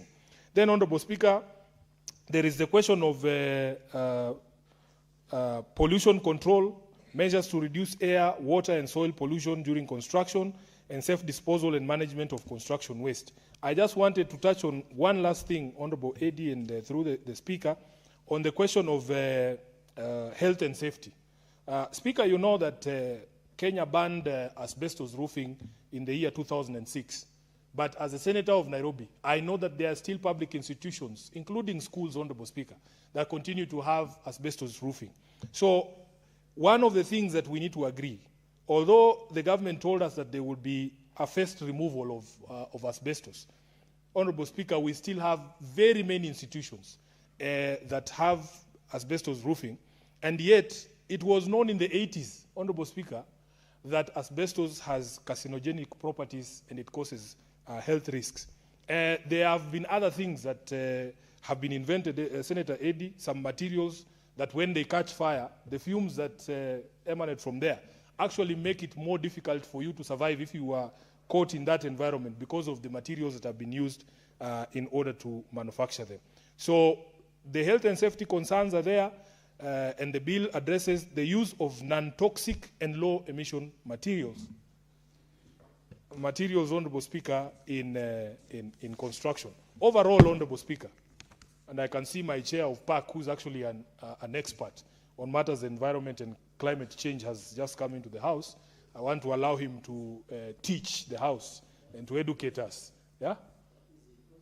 No, he's an expert. He's an expert, and in fact, when it comes to matters of climate change caucuses in this parliament, he's the head of that caucus. So with those many remarks, Honorable Speaker, I second the bill and congratulate my brother Eddie for this straightforward amendment that is going to cure something that actually is a problem. I thank you, Honorable Speaker.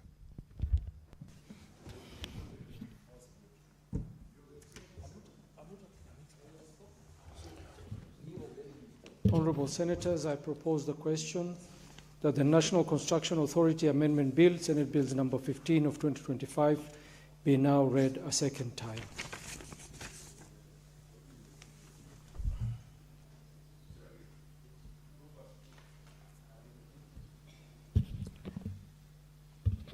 Okay. Yes, Senator Cherargei.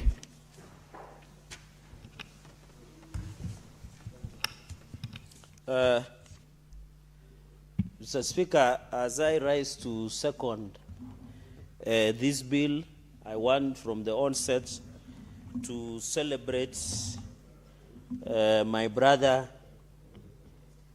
the youth, the real youth. Mr. Speaker, and I'm happy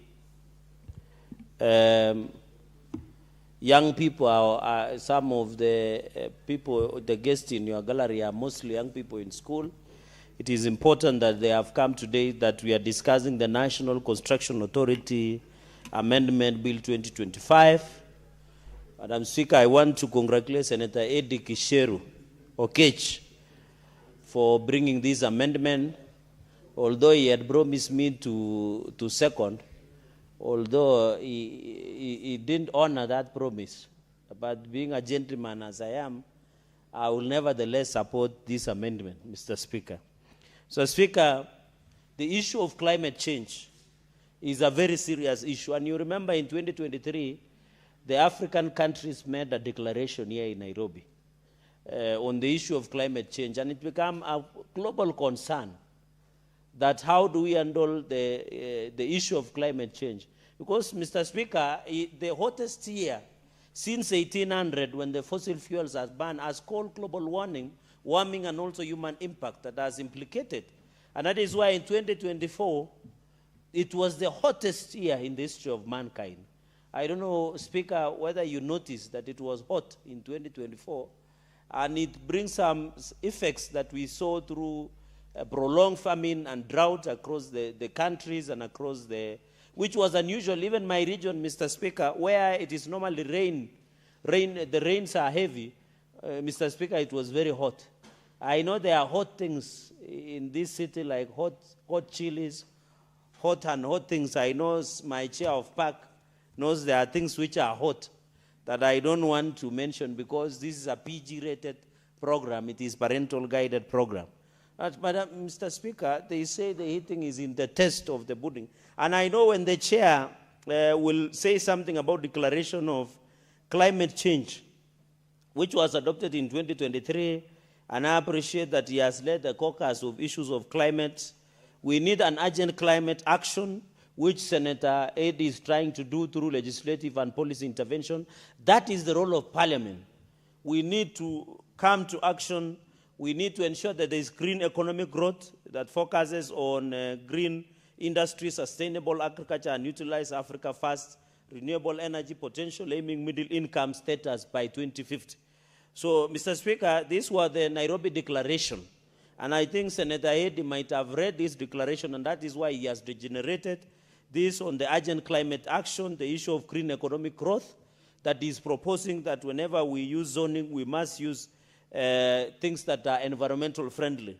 So, Speaker, there is also natural capital utilization and focus for adaptation and many others, and Africa's position. We remember, Mr. Speaker, we have been very slow, especially the role of Africa. I remember I went to Mandera, And I saw where women under the Governor Roba and then had interrogated them to plant trees and take care. It's called Adopt a Tree.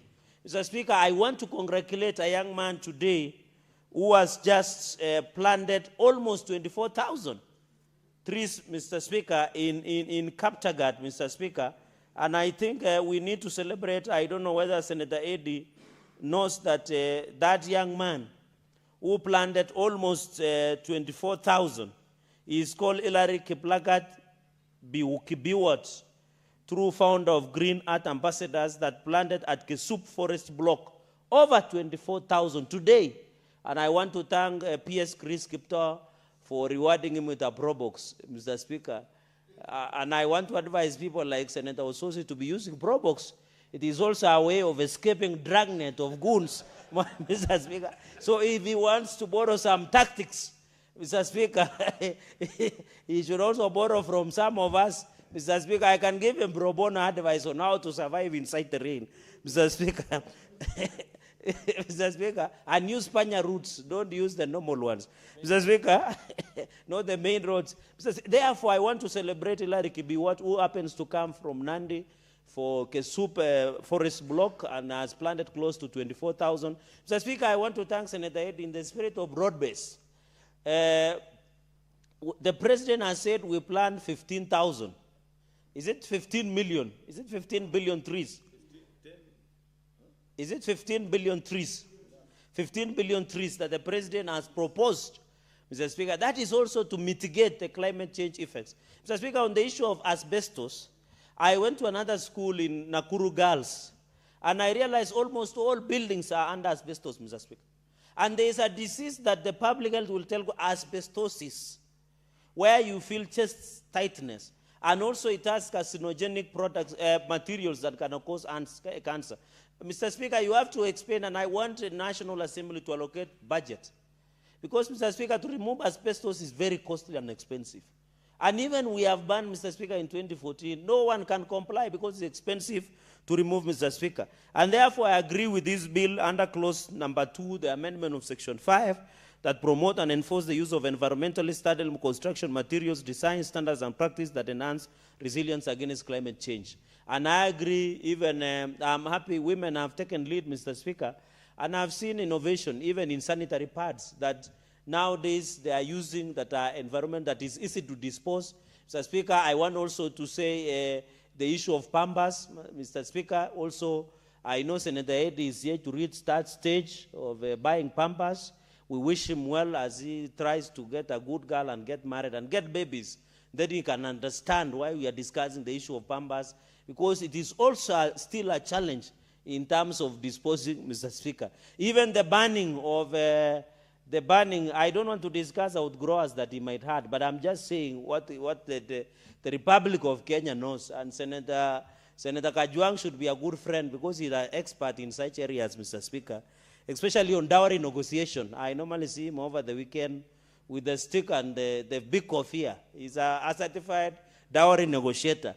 Mr. Speaker, on the issue of zero tax, I agree on because I'll run through because I want to listen to my chair, who is an expert in issues environment.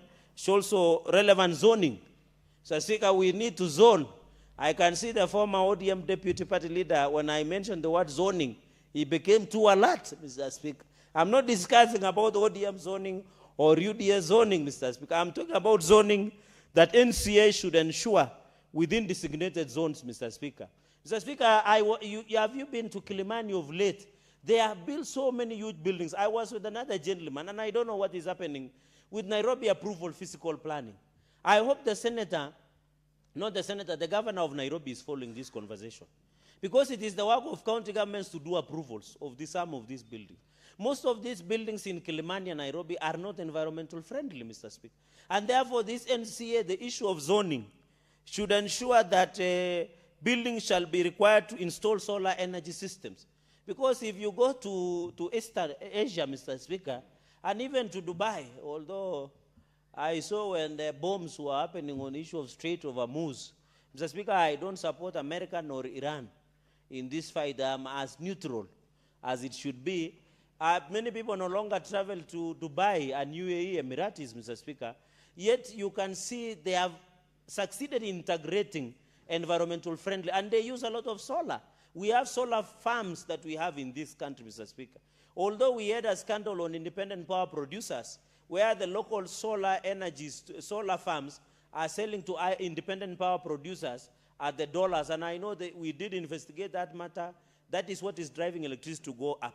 But I agree, Senator Eddy, you should also propose in your wisdom that we need to zero rate the issue of solar panels. And lithium, Mr. Speaker, because if you buy one solar panel, it's 15,000 Kenya shillings. You buy a lithium battery, comes to 150,000, Mr. Speaker. How many Kenyans can be able to buy 150,000 lithium battery, Mr. Speaker? We need to zero tax, and I want to challenge my president and my broad-based partners that we need to zero rate so that, you know, Kenya Power is a monopoly, Mr. Speaker. We need to give, I want when I come to your region, Garissa, Marsabit, Mandera, Wajir, all those places, Mandera, at least in Garissa is connected to national grid. But you go to Mandera, Wajir, Marsabit, Turkana, they are not connected to national grid. We should allow them to use solar. And the only way to encourage them is to ensure that we zero rate the issue of solar products, Mr. Speaker, so that they can also enjoy the use of electricity, Mr. Speaker. Can you believe when you are in Mandera town and there is this river called River Dawa? Is it called River Dawa? Just across. There is electricity in Ethiopia. But Mandera does not have electricity.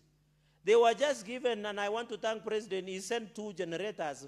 But because of the heat, they get too hot, and then they switch off, Mr. Speaker, and affect the service. So the issue of solar, and I want to agree with Senator Eddy, that we must agree as a nation that if we are truly genuine on the issue of climate change action that happened in 2023 in Nairobi, we must and should allow the issue of solar energy systems to be zero rated, Mr. Speaker. Personally, you know, I gave up on Kenya Power. If you come to my private hacienda, my palatial residence in Mosori at Nandi County, Mr. Speaker, I use solar because the electricity is no longer reliable. When it rains, it likes Mr. Speaker, it likes when it rains. I don't know what is the ratio between the rain and the electricity. Because when it rains in this country, electricity disappears, Mr. Speaker. It is like when you are removing clothes from the dry hanging line, Mr. Speaker.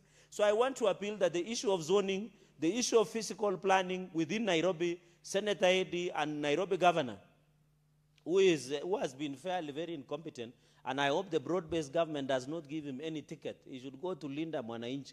Mr. Speaker, because if you go to Kilimani, it is very unfortunate, Mr. Speaker, and therefore the zoning, in fact, the zones designated that shall include areas that receive Senator average. Osotsi, what is your point of order?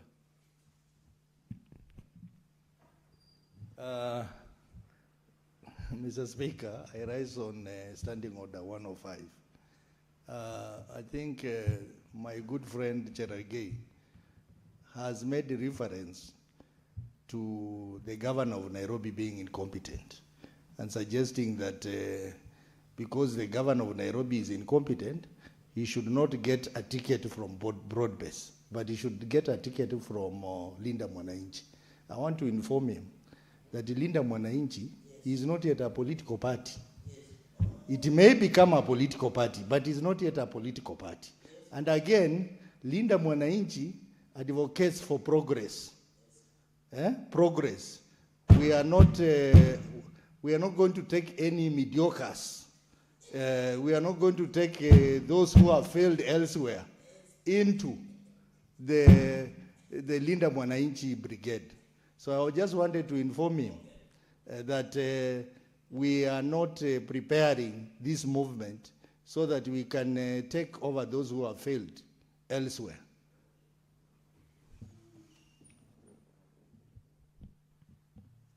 Mr. Speaker, thank you for that information that my brother, I'm told, but you know, Mr. Speaker, what is being very selective with the truth, because Linda Mwananchi has registered a political party called People Renaissance. So, but anyway, I agree with him. If somebody has failed anywhere else, he should not be allowed to hobnob.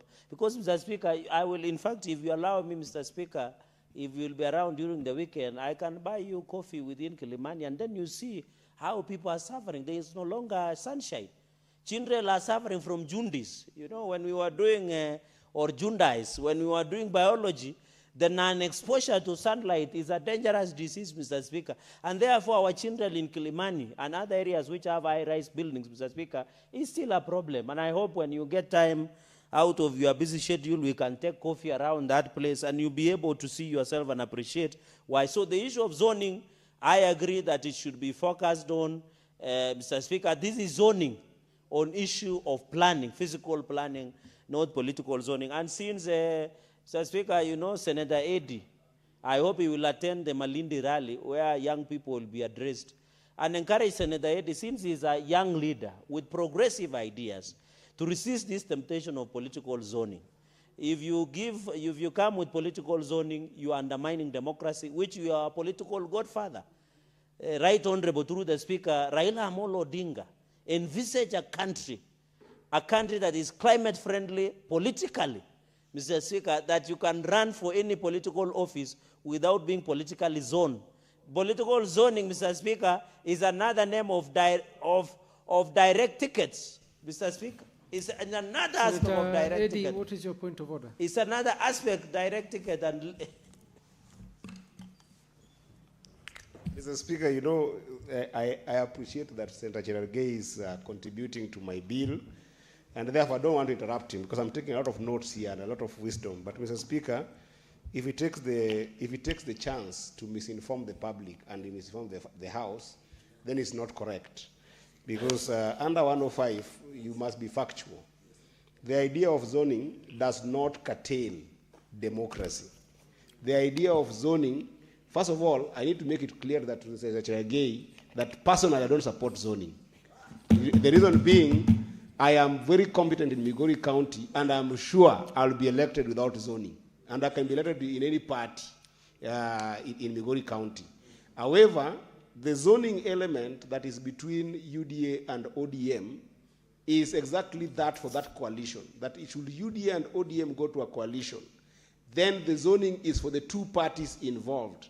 It does not negate any other candidate who want to use any other political party or even go independent from running.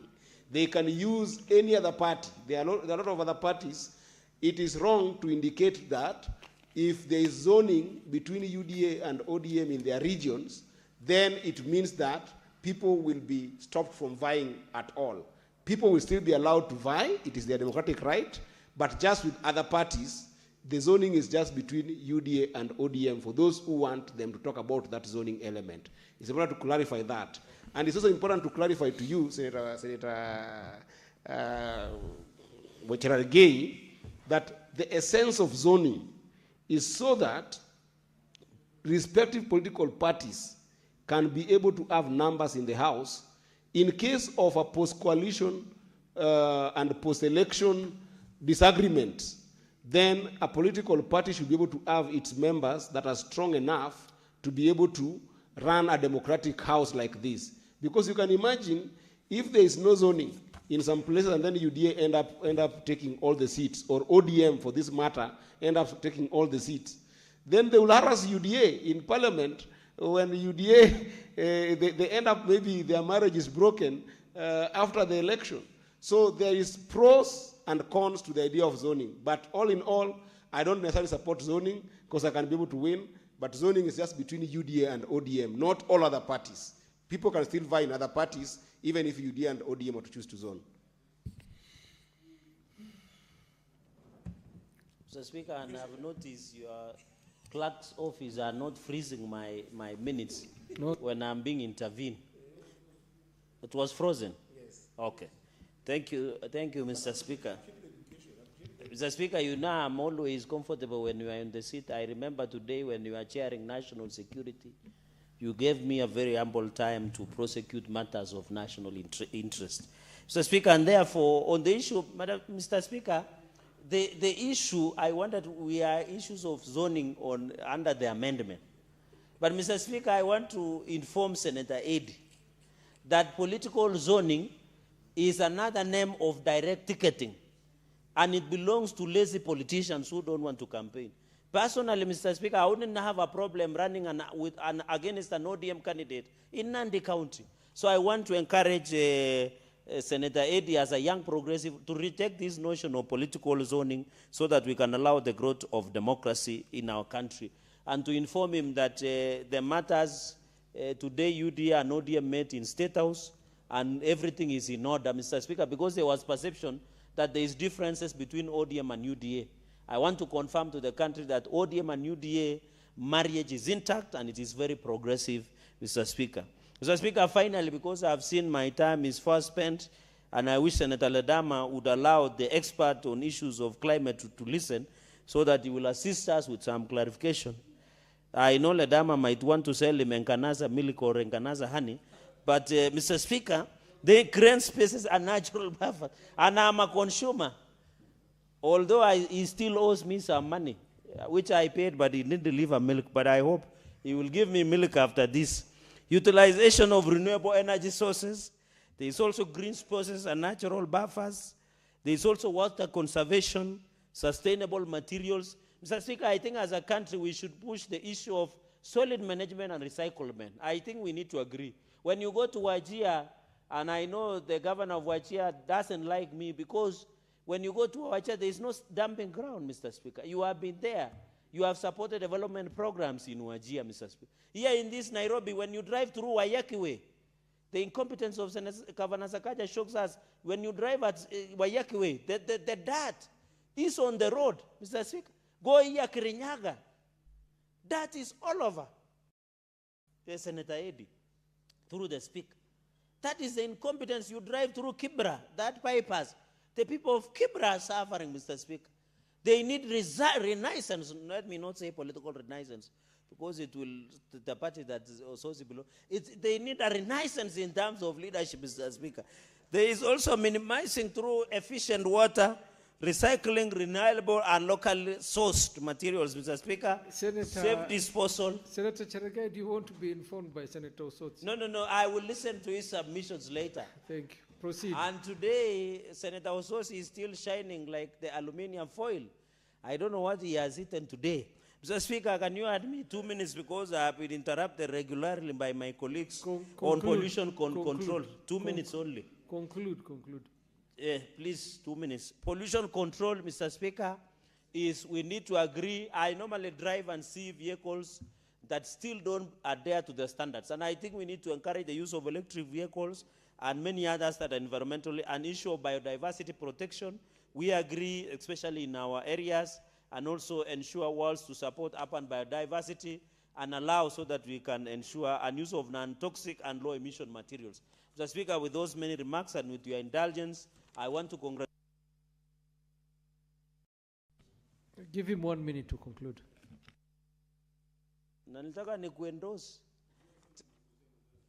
Mr. Speaker, and I want to thank Senator Eddy as I support this bill and wish him the very best as he vies to be the governor of Migori. Mr. Speaker, I support and I thank you for the indulgence. Senator Kajwang.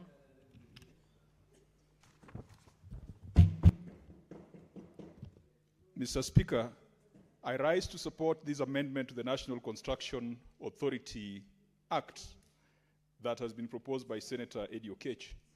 And Mr. Speaker, I could be a bit underwhelming because the previous speakers have painted me as an expert on the subject matter. Mr. Speaker, I have had the privilege of leading a climate caucus in this parliament. And Mr. Speaker, I'm very happy that in the month of May, all African legislators will converge here in Nairobi at the Senate for the Interparliamentary Union Conference on managing emissions from methane. Methane is a gas that contributes significantly to global warming, but it has not been addressed properly and scientifically, because every time we speak about methane emissions, we think about pastoralist lifestyles, and we think about cows and camels and goats and the emissions that they make. And so African countries have not really plugged into the conversation on methane, but we want to bring that debate to Nairobi. And so in the middle of May, Mr. Speaker, just after the Africa France conference. We'll also be having the Interparliamentary Union here at our parliament for a conversation on methane. I'm very happy that Senator Eddie Oketch has brought this amendment to the National Construction Authority Act. And yesterday I asked him, how come the National Construction Authority has not proactively thought about this? Because, Mr. Speaker, the carbon footprint of the construction industry constitutes close to 40% of global greenhouse gas emissions. The construction industry is one of the biggest emitters. And if you look at the components that are used to do our traditional houses, from cement to steel to the aluminum and everything else that's used in the construction industry, they are all very carbon intensive. Mr. Speaker, even if you look at the cost of keeping our houses cool, or keeping our houses warm, or keeping our water hot and clean, it is a significant expense, and it has significant impact on carbon emissions. And again, with rapid urbanization, I heard Senator Eddy say that the least urbanizing county is urbanizing at 4%. We are seeing gradual urbanization. We are seeing the government coming up with an affordable housing program that we are putting huge tenements in urban centers that will pull people from the villages to the centers. And with rapid urbanization, the construction industry's contribution of 40% of global greenhouse gas emissions is bound to rise. But it shouldn't rise if we can do the things that Senator Eddy has proposed in this particular amendment. What Senator Eddy is proposing is, first of all, to have mandatory solar system installation zones, and also to amend the schedule so that the fourth schedule can have climate change responsive mechanisms that will be mandatory and that will be considered in construction activities. Mr. Speaker, if we have a pure or a clear strategy on decarbonization of the construction industry, we can learn some lessons from a few countries that are not very far from our neighborhood. Mr. Speaker, we recently visited Namibia and went to a project called the Oshivela project. And we found indigenous Namibians, Africans, producing iron ore using green hydrogen. And by that, they reduced the carbon footprint of traditional iron ore production, which typically uses fossil fuels, significantly. And how do you produce green hydrogen? You split water, because water is 2 parts hydrogen and 1 part oxygen. And how do you split water into hydrogen and oxygen? A simple process called electrolysis. In fact, Mr. Speaker, some of these things we are taught in school. Many of us here studied chemistry all the way to university. But now putting into practice how to separate H2 from O so that the O water can go into production and the H can be used as an alternative energy source, that is where we fail to get things right. And so, Mr. Speaker, when we went to the Oshivela project, we saw a concept that was being done for the first time in Africa, where the iron ore is mined. Then when the iron ore has been mined and placed in a blast furnace, instead of using the traditional fossil fuels using coal, they use green hydrogen to produce iron pigs. Now, they had certain limitations that the iron pigs still had to be exported to Europe so that it could be alloyed to produce steel. But there is potential for us to use, I wouldn't even call it cutting-edge technology, because H2O is something that we are taught in school, just to put into practice the things that we learn in school. And that can only be done if we create an environment where innovation is rewarded. We create an environment where there is certainty when it comes to policy. And we create an environment where there are incentives. If some young people from Technical University of Kenya were to decide to put into practice electrolysis and were able to produce green hydrogen, could we incentivize them? Could we get them away from the clutches of KRA? Could we build some industry around them to enable them and to encourage other people with similar aspirations to do the same? So it is possible to decarbonize the construction industry through innovation. And Namibia has demonstrated that you can use green hydrogen to produce iron, and because iron is one of the biggest components when it comes to the construction industry. Again, in cement production, Mr. Speaker, cement that we buy. And for some years, we've been importing cement. And Mr. Speaker, some of the richest men in Africa have become rich because of cement. And that tells you about the construction boom going on across Africa. But cement is also not something that came from heaven, because cement is about mining the clay or the limestone, as they are doing in West Pokot, then grinding it, then putting it into a kiln, then heating it to temperatures of 1,500 degrees centigrade. Then you produce clinker. And then you combine that clinker with gypsum, and you produce cement. And Mr. Speaker, this is why I agreed with some policy pronouncements previously made by the national government, which I hope has been enforced, that there's no reason why you should be importing clinker. We have enough limestone. We have enough clay in this country. Perhaps what we don't have is sufficient energy to light up those furnaces. But there's coal in this country. But as the Oshivela project in Namibia has proven, we can produce green hydrogen. You could imagine if Devki and its plant up there in West Pokot was getting limestone locally and then splitting water which is widely available through electrolysis and using green hydrogen to produce clinker. Perhaps that could reduce the cost of cement, and that would definitely reduce the carbon footprint of the construction industry.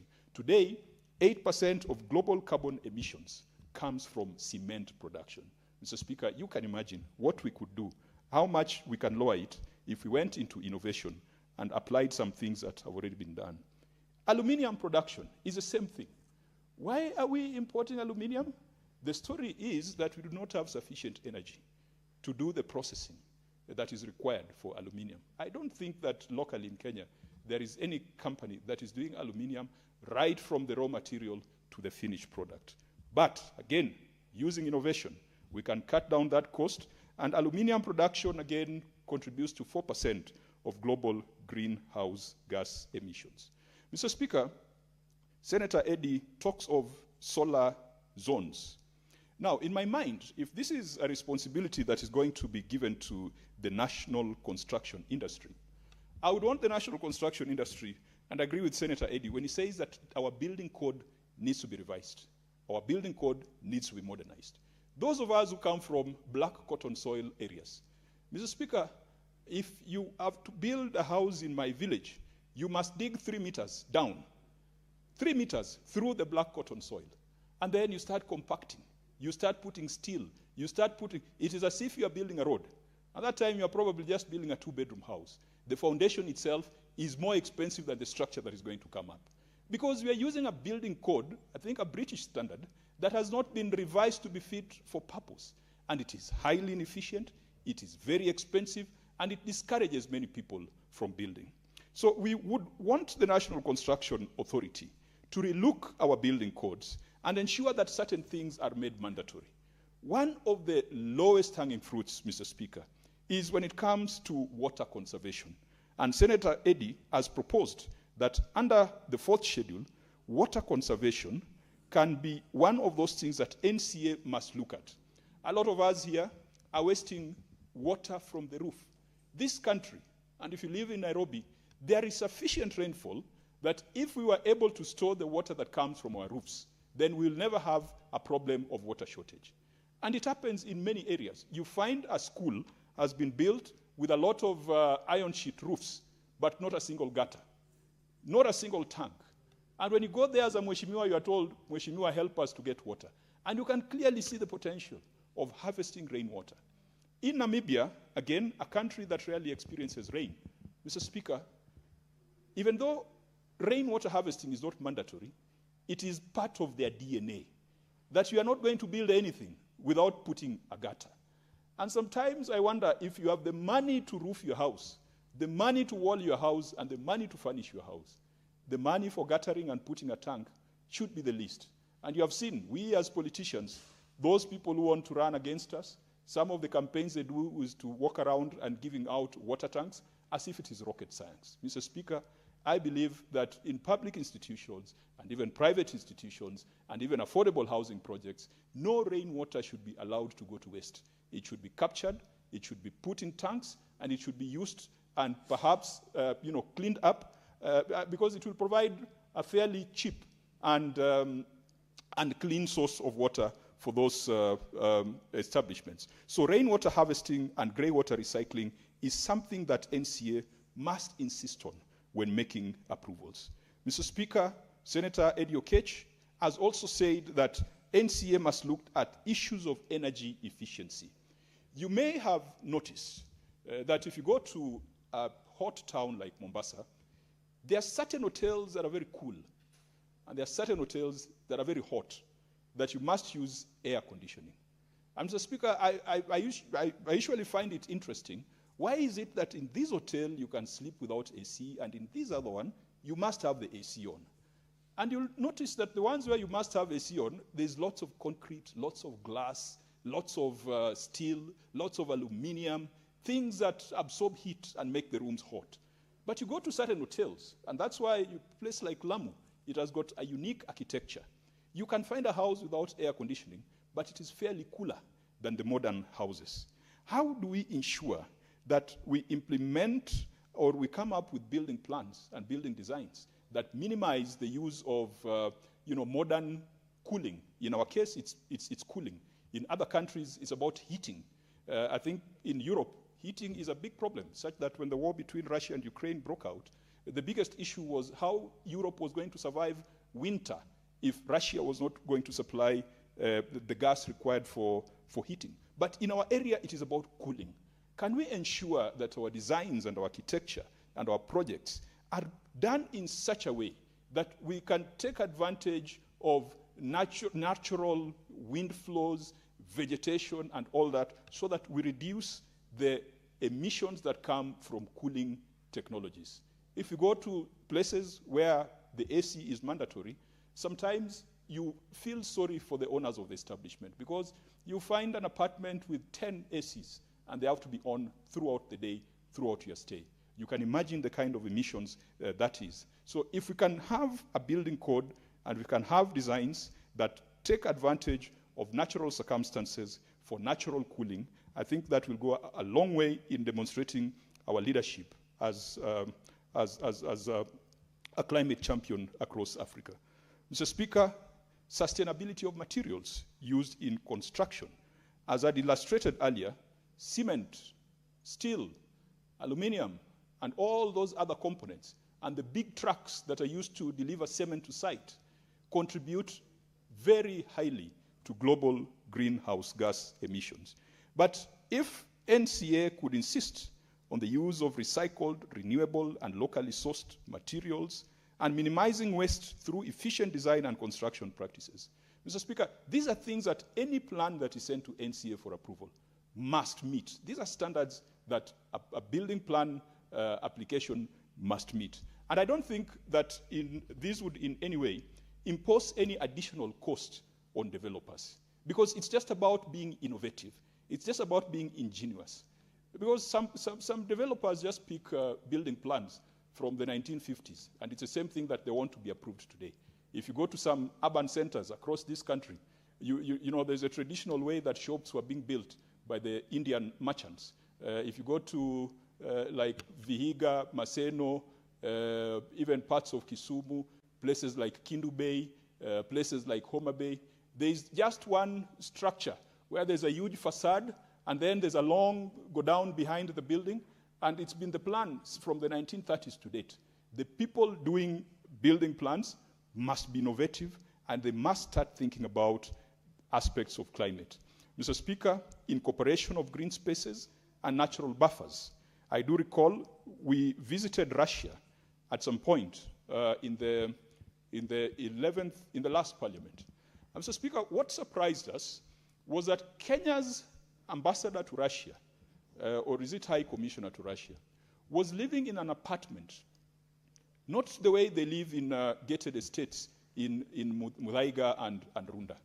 Our ambassador was living in an apartment, but that apartment looked like a 1-acre property, because it's an apartment of the 40th floor, but it has gardens, it has grass, it has trees. It is possible. This concrete jungle that we're building in Nairobi, we must insist that we incorporate green spaces and natural buffers in every project that we do. Mr. Speaker, it's possible to do that even on the 50th floor, on the 60th floor of buildings, and that has been proven in countries such as Russia. Finally, Mr. Speaker, Senator Eddy has also indicated that NCA must look at issues of pollution control, whether developers are putting in place measures to reduce air, water, and soil pollution through construction. Mr. Speaker, asbestos has been outlawed in this country, but it's still there. Actually, in most of the old schools, national schools, the big old schools, asbestos is still there. Mr. Speaker, we need to ensure, perhaps through the national government CDF, which as contentious as it is, but the reality is that it's still going on, that no NGCDF fund should exist for more than 3 years and still you have asbestos roofs in that constituency.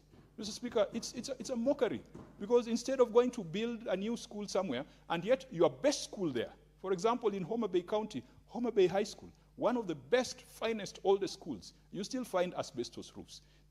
That should be the priority before opening a new dormitory or before opening a new library somewhere there, because the lifelong effects of having asbestos lingering around our children is too high. But, Mr. Speaker, as I conclude, it is possible for a home to warm itself, to cool itself, to be sustainable as far as water is concerned, and even to feed itself. A home can feed itself by tapping into water, rain harvesting. A home can feed itself by using that water to set up a small garden. A home can cool itself through innovative construction and innovative architecture. A home can heat itself through innovation. And Mr. Speaker, I believe that if we upgrade our building code, perhaps we'll shave off 30% of the current cost that we are incurring, and we'll also be able to shave off at least 30% of our current emissions coming from the construction industry. We must continue supporting innovation. And Mr. Speaker, I want to challenge that even as we look at the future of this country, let us be leaders in words, not just in words. Let us be leaders in deed and do some of the things that small neighboring countries like Namibia are doing. Our children can produce green hydrogen, and that can be a substitute to the fossil fuel, and that can place us squarely on that road to climate leadership. I know currently most of our energy is from geo, and it is green, but it is inadequate. Mr. Speaker, an economy like ours cannot run on 3 gigs of electricity. And the barriers have been policy uncertainty. Policy keeps shifting. Fiscal policy keeps shifting. Incentives keep shifting. Mr. Speaker, I support this amendment, and I encourage Senator Eddy to ensure that this matter quickly goes through the National Assembly so that it can be assented to by the President, so that by the time when we are doing the Conference of Parties on Climate Change in Ethiopia, that will be COP32, we can go there and proudly say that we pushed legislation that added to the climate response measures in Kenya. Thank you, Mr. Speaker. Thank you, Senator. Senator Olekina. Thank you, Mr. Speaker. Mr. Speaker, very briefly, I rise to support this bill, the National Construction Authority Amendment Bill, sponsored by my good friend, a young man educated at Yale University, one of the best universities in the world. And I have to say that Eddy is very progressive, but sometimes the way we develop legislation in this country limits our ability to become innovative. I love this bill. And when I was reading through this bill, the only problem that I have with this bill, which I'm currently going through with my bill on seed varieties, on amendment to CAP 326, is a conflict between 3 ministries. Currently, I'm facing a very big fight between the Ministry of Agriculture and the Ministry of Trade. Because in my bill, I'm introducing a parallel seed standardization process to be oversighted by the Ministry of Trade. under KEBS.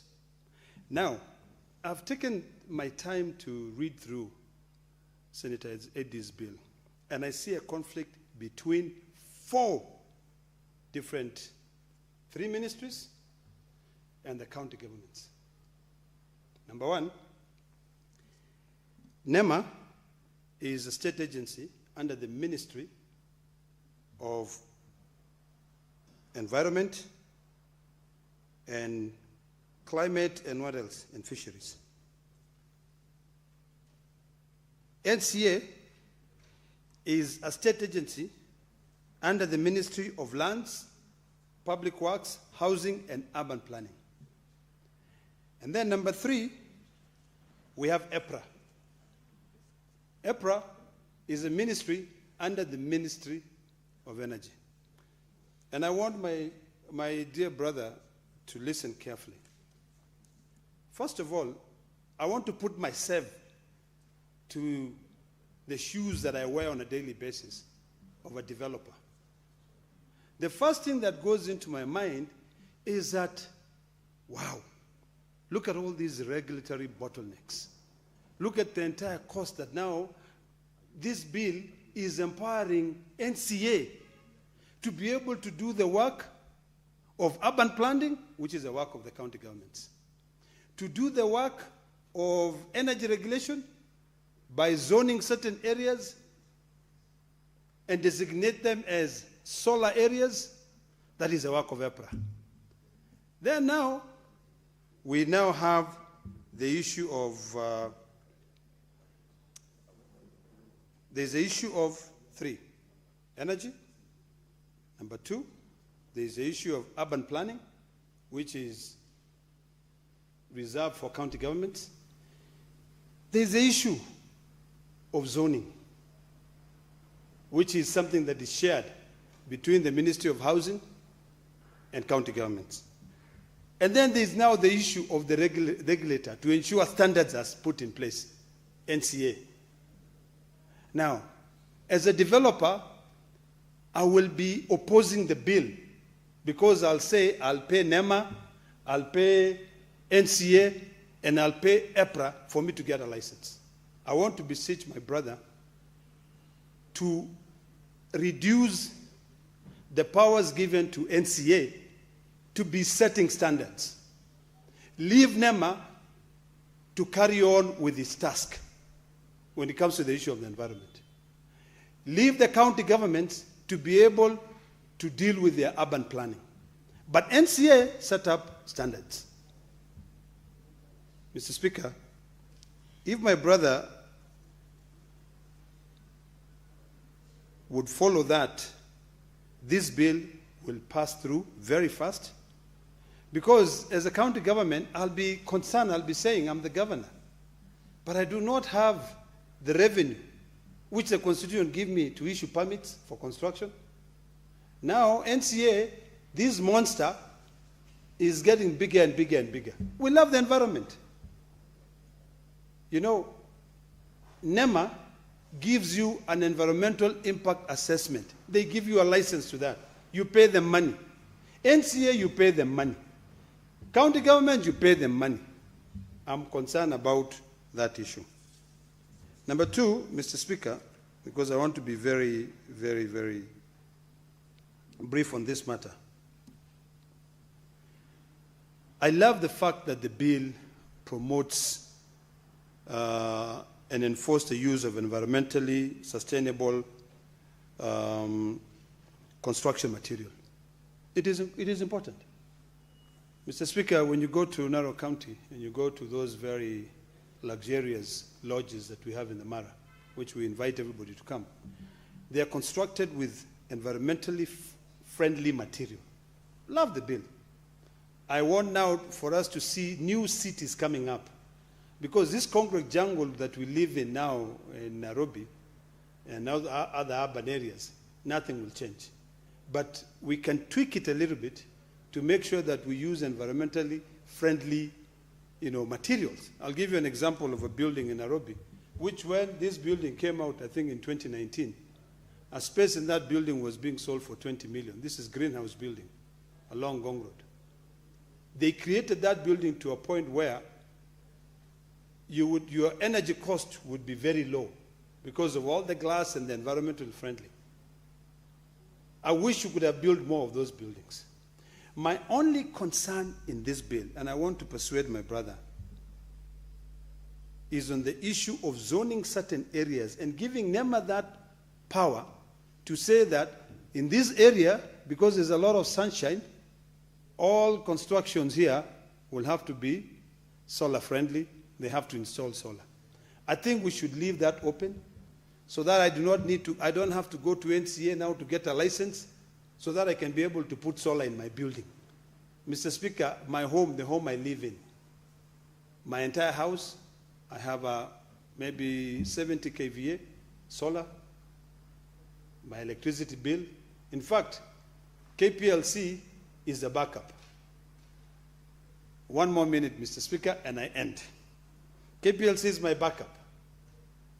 But now, if I have to go to NCA to get a license for me to be able to put solar in my building, that will be a problem. Number two, this mandatory solar installation in certain areas and to be determined by the authority in consultation with other agencies is a problem for me. That one we need to change. Finally, Mr. Speaker, because of time, and I'd like my colleague to be able to comment on this, I want to end by saying this. I support this bill, but I would like to request my brother to amend to ensure that these regulatory overlaps are done away with. NCA overbearing regulations, that is what I would deduce this bill to be. The NCA will have so much power, it will be overbearing, to NEMA, to, everyone. And then also there'll be a lot of cost associated. You do not want to be navigating through the hurdles that I'm currently doing with 2 ministries. Now yours has got 3 ministries and the county government. I rest my case. Thank you, Mr. Speaker. Thank you, Senator Olekina. Senator Osotsi.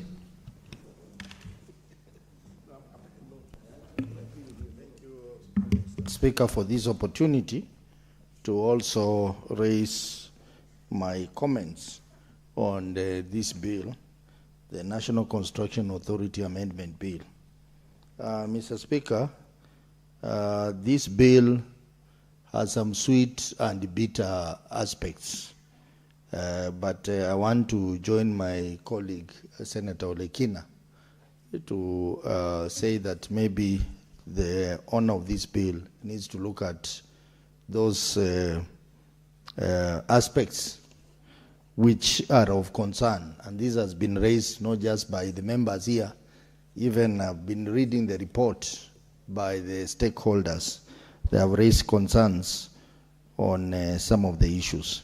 But of importance, Mr. Speaker, is that this bill is giving another function to the NCA of having to ensure that the buildings will now be environmentally friendly in terms of the material and in terms of resilience to climate change. This is a very important aspect, Mr. Speaker, because if all the buildings are going to have solar systems, then that is going to help us to address many issues in terms of energy use, and also to some extent ensuring that our homes are properly lit at night, and that in a way, especially in the rural areas, helps to reduce incidences of insecurity. But Mr. Speaker, I think even as we give NCA more roles, we must ask ourselves, has NCA lived to its mandate or not? Mr. Speaker, I think that's a very important concern, because we have had many complaints around the function of NCA. And now, because of the incompetence at NCA, We have had cases of collapse of buildings, especially in Nairobi, where you saw the other time we had a building that collapsed in South B. We have had cases in Eastlands where buildings have been collapsing just because of some element of incompetence around NCA. We have had complaints around registration and the licensing delays that people have complained that the request for registration or licensing have taken a long time to be addressed. I think that's an issue that must be looked at. Even the system, the portal, has been experiencing a lot of downtimes because of largely technical incompetency. Issues of rejection of application or registration of licensing without any valid reason, without any explanation, have been voiced, Mr. Speaker. Issues of inconsistent site inspections. They come and give approval for some milestone assessment, and then you find that next time someone else comes and gives a different inspection report. This has been reported so many times. Harassment, especially of small contractors and small fundis, has been reported. Issues of corruption, Mr. Speaker, where some officers from NCA have been asking for facilitation fees so that they can approve your license or even your registration or even your construction. That has been on the rise. And also the cost, high cost of operation. If you ask 0.5% of the contract sum as either as a fine or as a penalty, Mr. Speaker, that is quite expensive. If you look at it in terms of the number of construction that go on and even the volumes of construction that go on in Nairobi, then you realize that this is quite high. They have issues about high training cost, especially for fundis, small fundis in the village, Mr. Speaker, asking them to pay exorbitant amount of money for training, annual training. That is not right. And considering that NCA is largely or heavily a Nairobi organization, it disadvantages those who come from villages. Those have been concerns. I just decided to raise this because even as we give NCA more mandate, we must look at what have they done with the mandate they have. But I want to agree with the owner of this bill that it is important for this country to ensure that buildings that are constructed are environmentally friendly, are resilient to climate change, and the materials used are not only cost effective, but they are also environmentally friendly. But even as we talk about environmentally friendly, the issue of durability, these materials must be durable so that they can last for many years to come. Senator Kajwang, when debating on this matter, he said that we need to consider low carbon alternatives to cement and concrete. Mr. Speaker, we have bamboo. Bamboo is a very, very good material that can be used, that is environmentally friendly, that can be used. We also can use stabilized soil blocks, where we have soil and mix it with a little cement or lime, and this can also reduce the cost, make it more durable, and also environmental friendly. We have something called the ferrock. Ferrock is basically made from the steel dust in most cases is wasted in our steel plants. And the advantage with this is that it absorbs carbon dioxide as it hardens. And it is even more stronger than concrete. These are some of the things that we can consider when we talk about environmentally friendly materials. Mr. Speaker, I also want to propose that even as we amend the NCA Act to provide for environmentally friendly material, we also need to consider amending the building code, because the building code that we have does not really factor in the aspect of environmental friendly. And it is long overdue. I know it is new as at 2024, but you find that many aspects, especially on environment, are not covered. And a lot of reference is still being made to the code developed in 1968. You still find a lot of reference to that code. I think that tells you that it is high time that we have a more comprehensive code that addresses all these issues. Mr. Speaker, even as we look at this, we must consider the issue of conflict, of regulatory conflict. The conflict that is likely to exist between NCA and NEMA. NEMA issues permits on environmental aspects in building.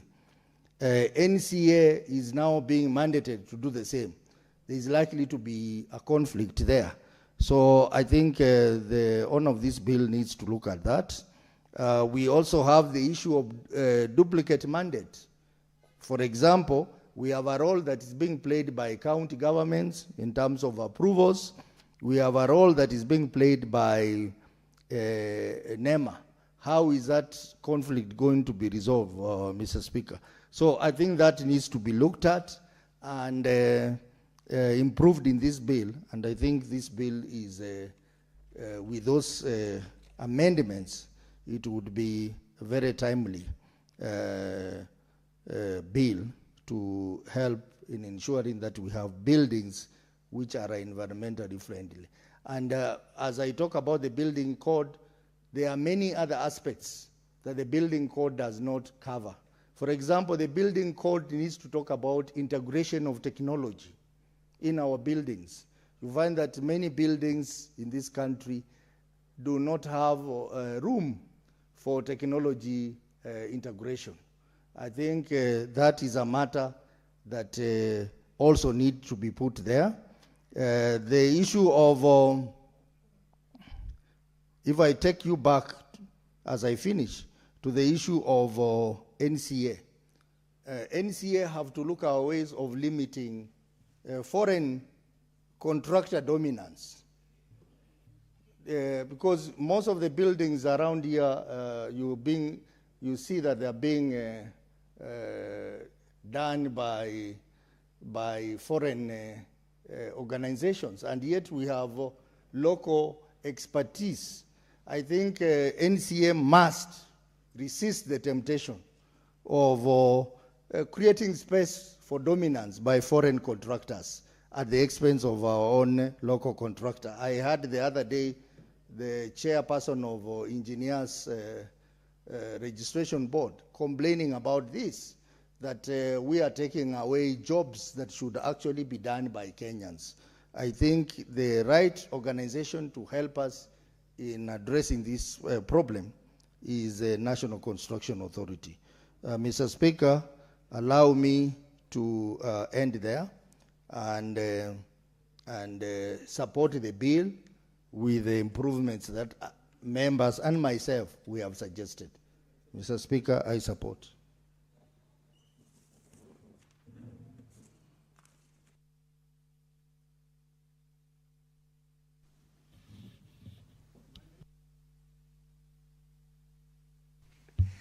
Senator Mugeni. This bill is very important. That's why I've sought your indulgence, that you give me an opportunity to make some contribution to the bill. And I want to thank my good friend, Senator Okech, for bringing a bill that is intended to take care of our environment and take care of future generation. But, Mr. Speaker, I hope that once this bill passes through the second reading, Senator Okech will do a comprehensive engagement with key stakeholders in the industry. I know that there are many professionals who will, in one way or another, be affected by the way we pass, after the passage of these amendments. I hope you are going to engage the Board of Institute of Engineers. I think that's how it's called. I hope you will get time to engage the Institute of Quantity Surveyors, stroke engineers, so that they give you their input. I hope you'll get an opportunity to talk to the Association of Architects. Is that how we call them? Yeah, so that they also give you an input. This is a fairly comprehensive amendment, Mr. Speaker, and you know the people who will enforce, if at all this bill sees the light of the day, will be these professionals. Mr. Speaker, you know that the Constitution states in black and white that housing is a devolved function. So the people who will be tasked with ensuring that there is compliance will be our county government. So it will be also good to engage maybe through the Council of Governors, our governors, just to be sure that they have enough professionals who can help us just in the event that this law is passed. But I wanted to get clarification, maybe as Senator Okech replies. When you say a designated place for solar, have you put maybe some definition in the bill so that when a contractor is building, he will know that what we mean by a designated place for you to put solar panels, somebody knows. Because remember, the contractor will be required to comply with the new amendments. So you may think, Senator Okech, that you do a proper definition of what is a designated place for solar. And I don't know whether you have also done, whether you have updated yourself. There is a big booklet. In fact, I don't know how Kenyans will be able to read it. There is I'm trying to remember the name. I think it's called the 2024 Modern Building Code that replaces the small booklet we used to use, the 1968 Building Code, the one that was borrowed from England. I think now we have moved to the one they call, is it Eurocon now? It's very big, and I think a few of what you have put here has actually been addressed in that building code. If I get time when we move to the second reading, Mr. Speaker, I'll be able to share with Senator Okech some of the proposals in this bill that are captured in the building code. But I think the initiative is good, Mr. Speaker, and when somebody makes an initiative like this, I hope that the National Construction Authority will also reach out. I hope they have reached out to you so that they be a key stakeholder that you can engage. You know, Mr. Speaker, yesterday, CS Duale, CS Health, was before the Senate, and they made some comments, I think out of the sympathy he has for the people of Nyamira. And he said he wanted to be very frank to the people of Nyamira, and they said healthcare in Nyamira has collapsed. And I thought the response from my good friend, Governor of Nyamira, would have been to reach out, just pick a phone call, get an appointment, come to Nairobi, go to the office of CS Duale, a very dedicated public servant who wants to improve our healthcare. But I saw this morning, I think at 11, the governor of Nyamira called a press conference. You know, Duale has nothing personal against the residents of Nyamira. I think its only concern is that they have done an evaluation, which I believe is professional, and found that healthcare in Nyamira has collapsed. Okay? And I expected the governor to reach out. But instead, Mr. Speaker, I heard him hurling abuses at the CS and saying, you know, CS, you have personal interests. I'm going to expose how corrupt you are, which I thought was very unnecessary. I want to advise my governor, through you, Mr. Speaker, that when some of these issues are raised on the floor of the House, it's because we want service delivery to reach our people, Mr. Speaker. As we speak, CS Duale discovered a lot of fraud in one of the level 4 hospitals called Nyamusi. And that hospital, as we speak, has been deregistered from provision of SHA.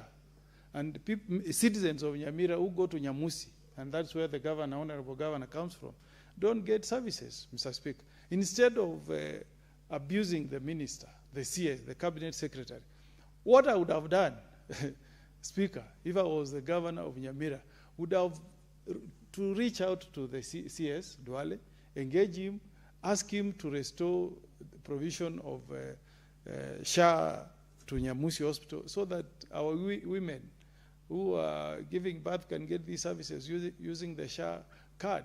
But telling the CS that you have never visited Nyamira, you are corrupt, we know the personal interest you have, it doesn't help our people at all.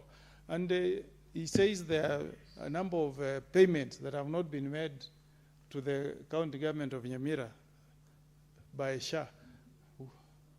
The CEO SHA is a good lady, Dr. Masi Mwangangi.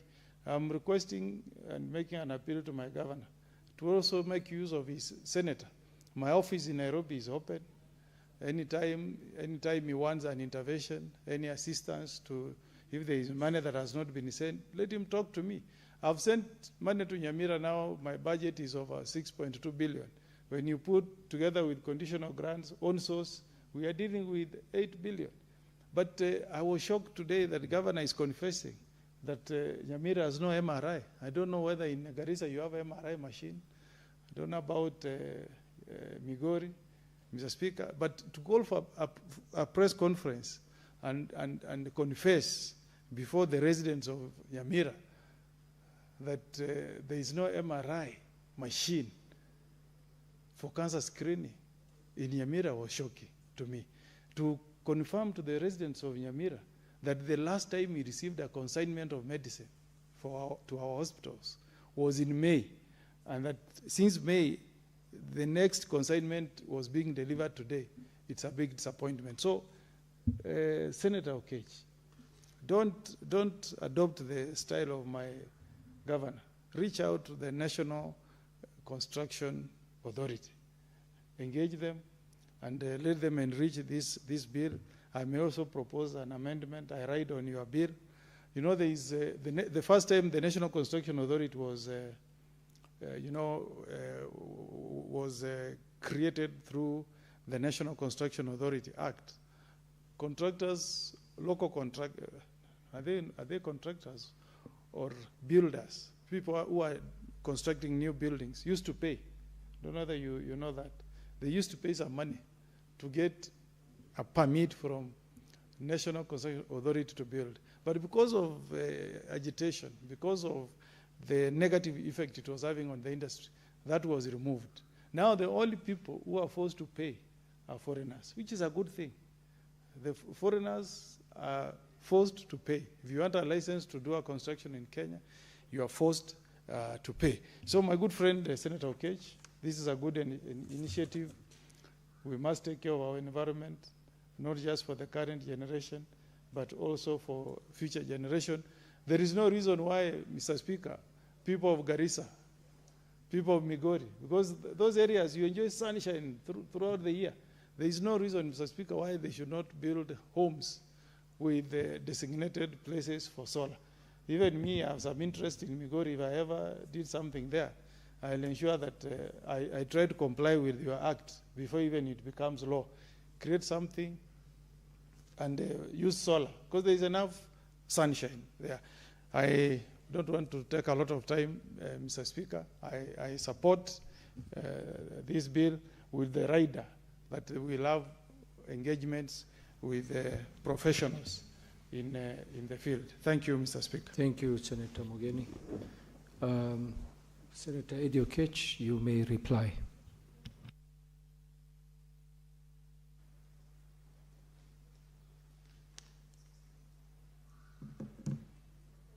Mr. Speaker, I want to thank you again for this opportunity. It is very important, Mr. Speaker, that I first of all take the opportunity to thank the senators who have actually given us a lot of feedback on this particular bill, starting with Senator Sifuna, who actually seconded this bill, did it justice, and combined it with the challenges that we face, even in terms of cost of energy and other things that we experience in the urbanization that limits access to sustainable living in the country. I want also to thank Senator Cherargei, Senator Kajuang, Senator Ledama, Senator Osotsi, as well as Senator Mogeni, who have contributed to this bill. They have raised some very important issues that I think that will be important for myself, together with the committee, which actually I chair, the Transport, Roads and Housing Committee. Some of these ideas that have been shared here, I will definitely give them a look, Mr. Speaker, and I'll make sure that, where necessary, we can be able to bring up amendments that will respond to them accordingly. But, Mr. Speaker, I wanted to stress, especially to Senator Ledama, that this is actually an industrial policy bill, an industrial policy bill that seeks to bring about standards that needs to be met in the industrial construction sector. Because if you look at it that way, then the cross-cutting element of it in the Ministry of Environment, Land, where we are housing this in NCA, and Environment where we are housing NEMA, or otherwise Energy Ministry where EPRA is housed. If you look at it as an industrial policy where you are trying to standardize regulations and policies around construction, then I don't think it's hurting to these particular ministries.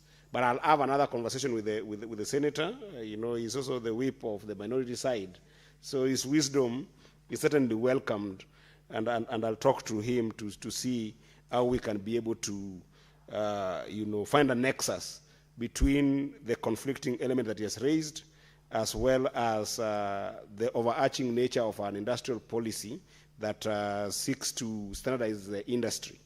Mr. Speaker, the point I also wanted to respond to very quickly is the point of zero-rating solar energy systems. This was raised by Senator Cherargei. I think it's an important one that we'll find how to incorporate. However, I wanted to tell Senator Cherargei that the challenge when I was doing this bill, I had thought about this. And the challenge is that Article 119 would catch up with us, in the sense that when I start putting the tax element and the rating taxes, then it becomes a finance bill that might have a challenge in terms of the timeline that can be passed. So, Senator Cherargei, that was the challenge that I was having here. I hope that when this bill passes and goes to National Assembly, I'll follow through personally with the majority leader in the other house and a co-sponsor in National Assembly to ensure that they can be able to perhaps try that amendment of zero-rating the solar energy systems. Then my brother Senator Mogeni has raised a very important issue here around the issues of the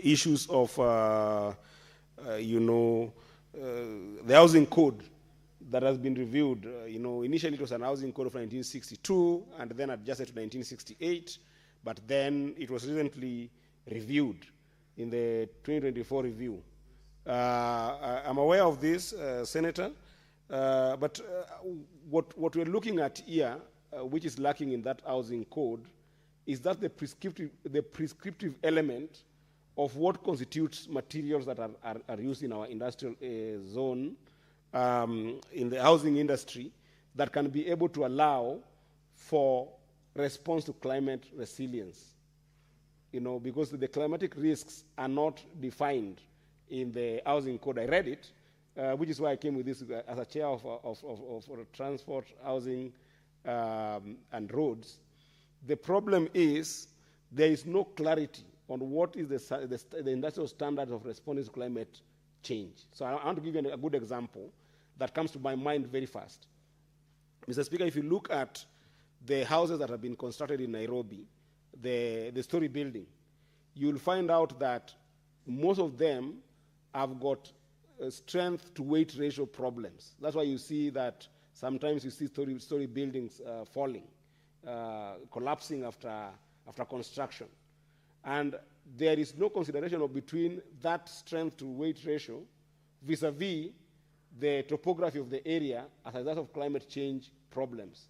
So that when there is a lot of flooding and maybe the water table is low, nobody ever says how is that contributing to the strength of cement, for instance.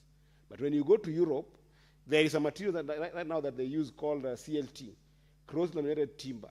Cross-laminated timber is this timber that they have picked the kilns on the board and sawn lumber timber, and they put it at 90 degrees so that the strength and rigidity of that timber withstands even where the topography is poor.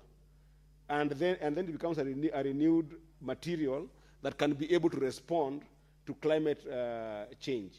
And if you look at the carbon footprint on CLT, it is equally lower than cement. These are not defined in our housing code. Our housing code is more looking at the zones where something is supposed to be built. It's more administrative and geographical. So these are the things that we wanted to explore in this bill to make sure that industrial standards are met in terms of making sure that climate risks of high floods, extreme heat, and extreme storm can be responded to with the materials and the designs that we put into our buildings. So we looked at it, but again, I reached out to Senator Mogeni on the side to discuss where necessary and where we can be able to bring some amendments where necessary. Lastly, Mr. Speaker, Senator Sotri brought about a very serious issue around corruption. And this is a big problem that we face all the time.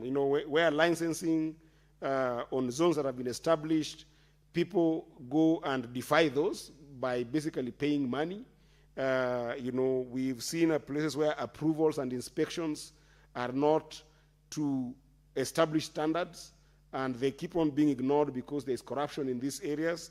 This, I think, is a big part that we must respond to, and I'll try and as well try and bring amendment that can be able to mainstream a standardized policy around corruption.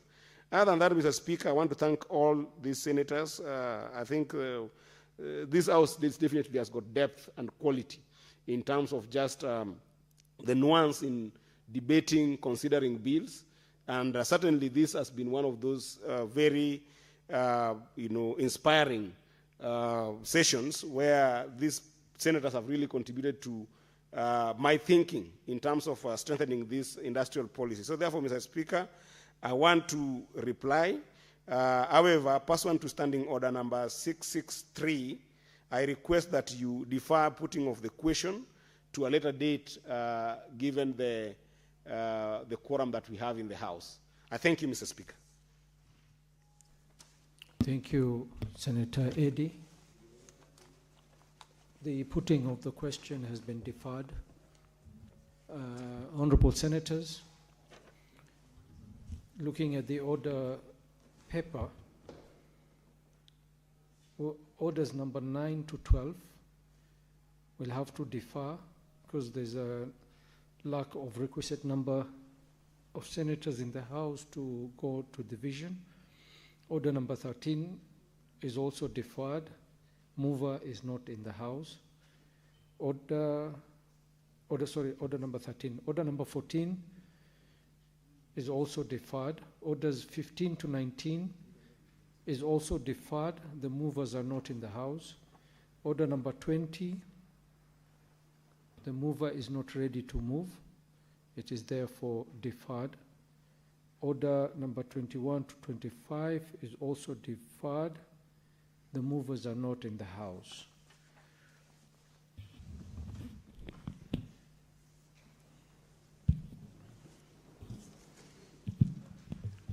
Honorable Senators, there being no other business on the order paper, the Senate stands adjourned until Tuesday, 28th April 2026 at 2:30 p.m.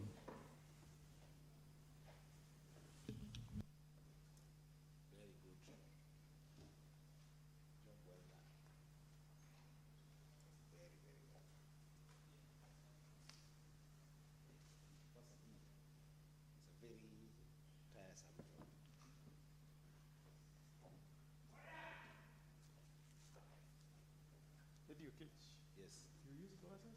No, those ones are for. I forgot. She forgets that when she feels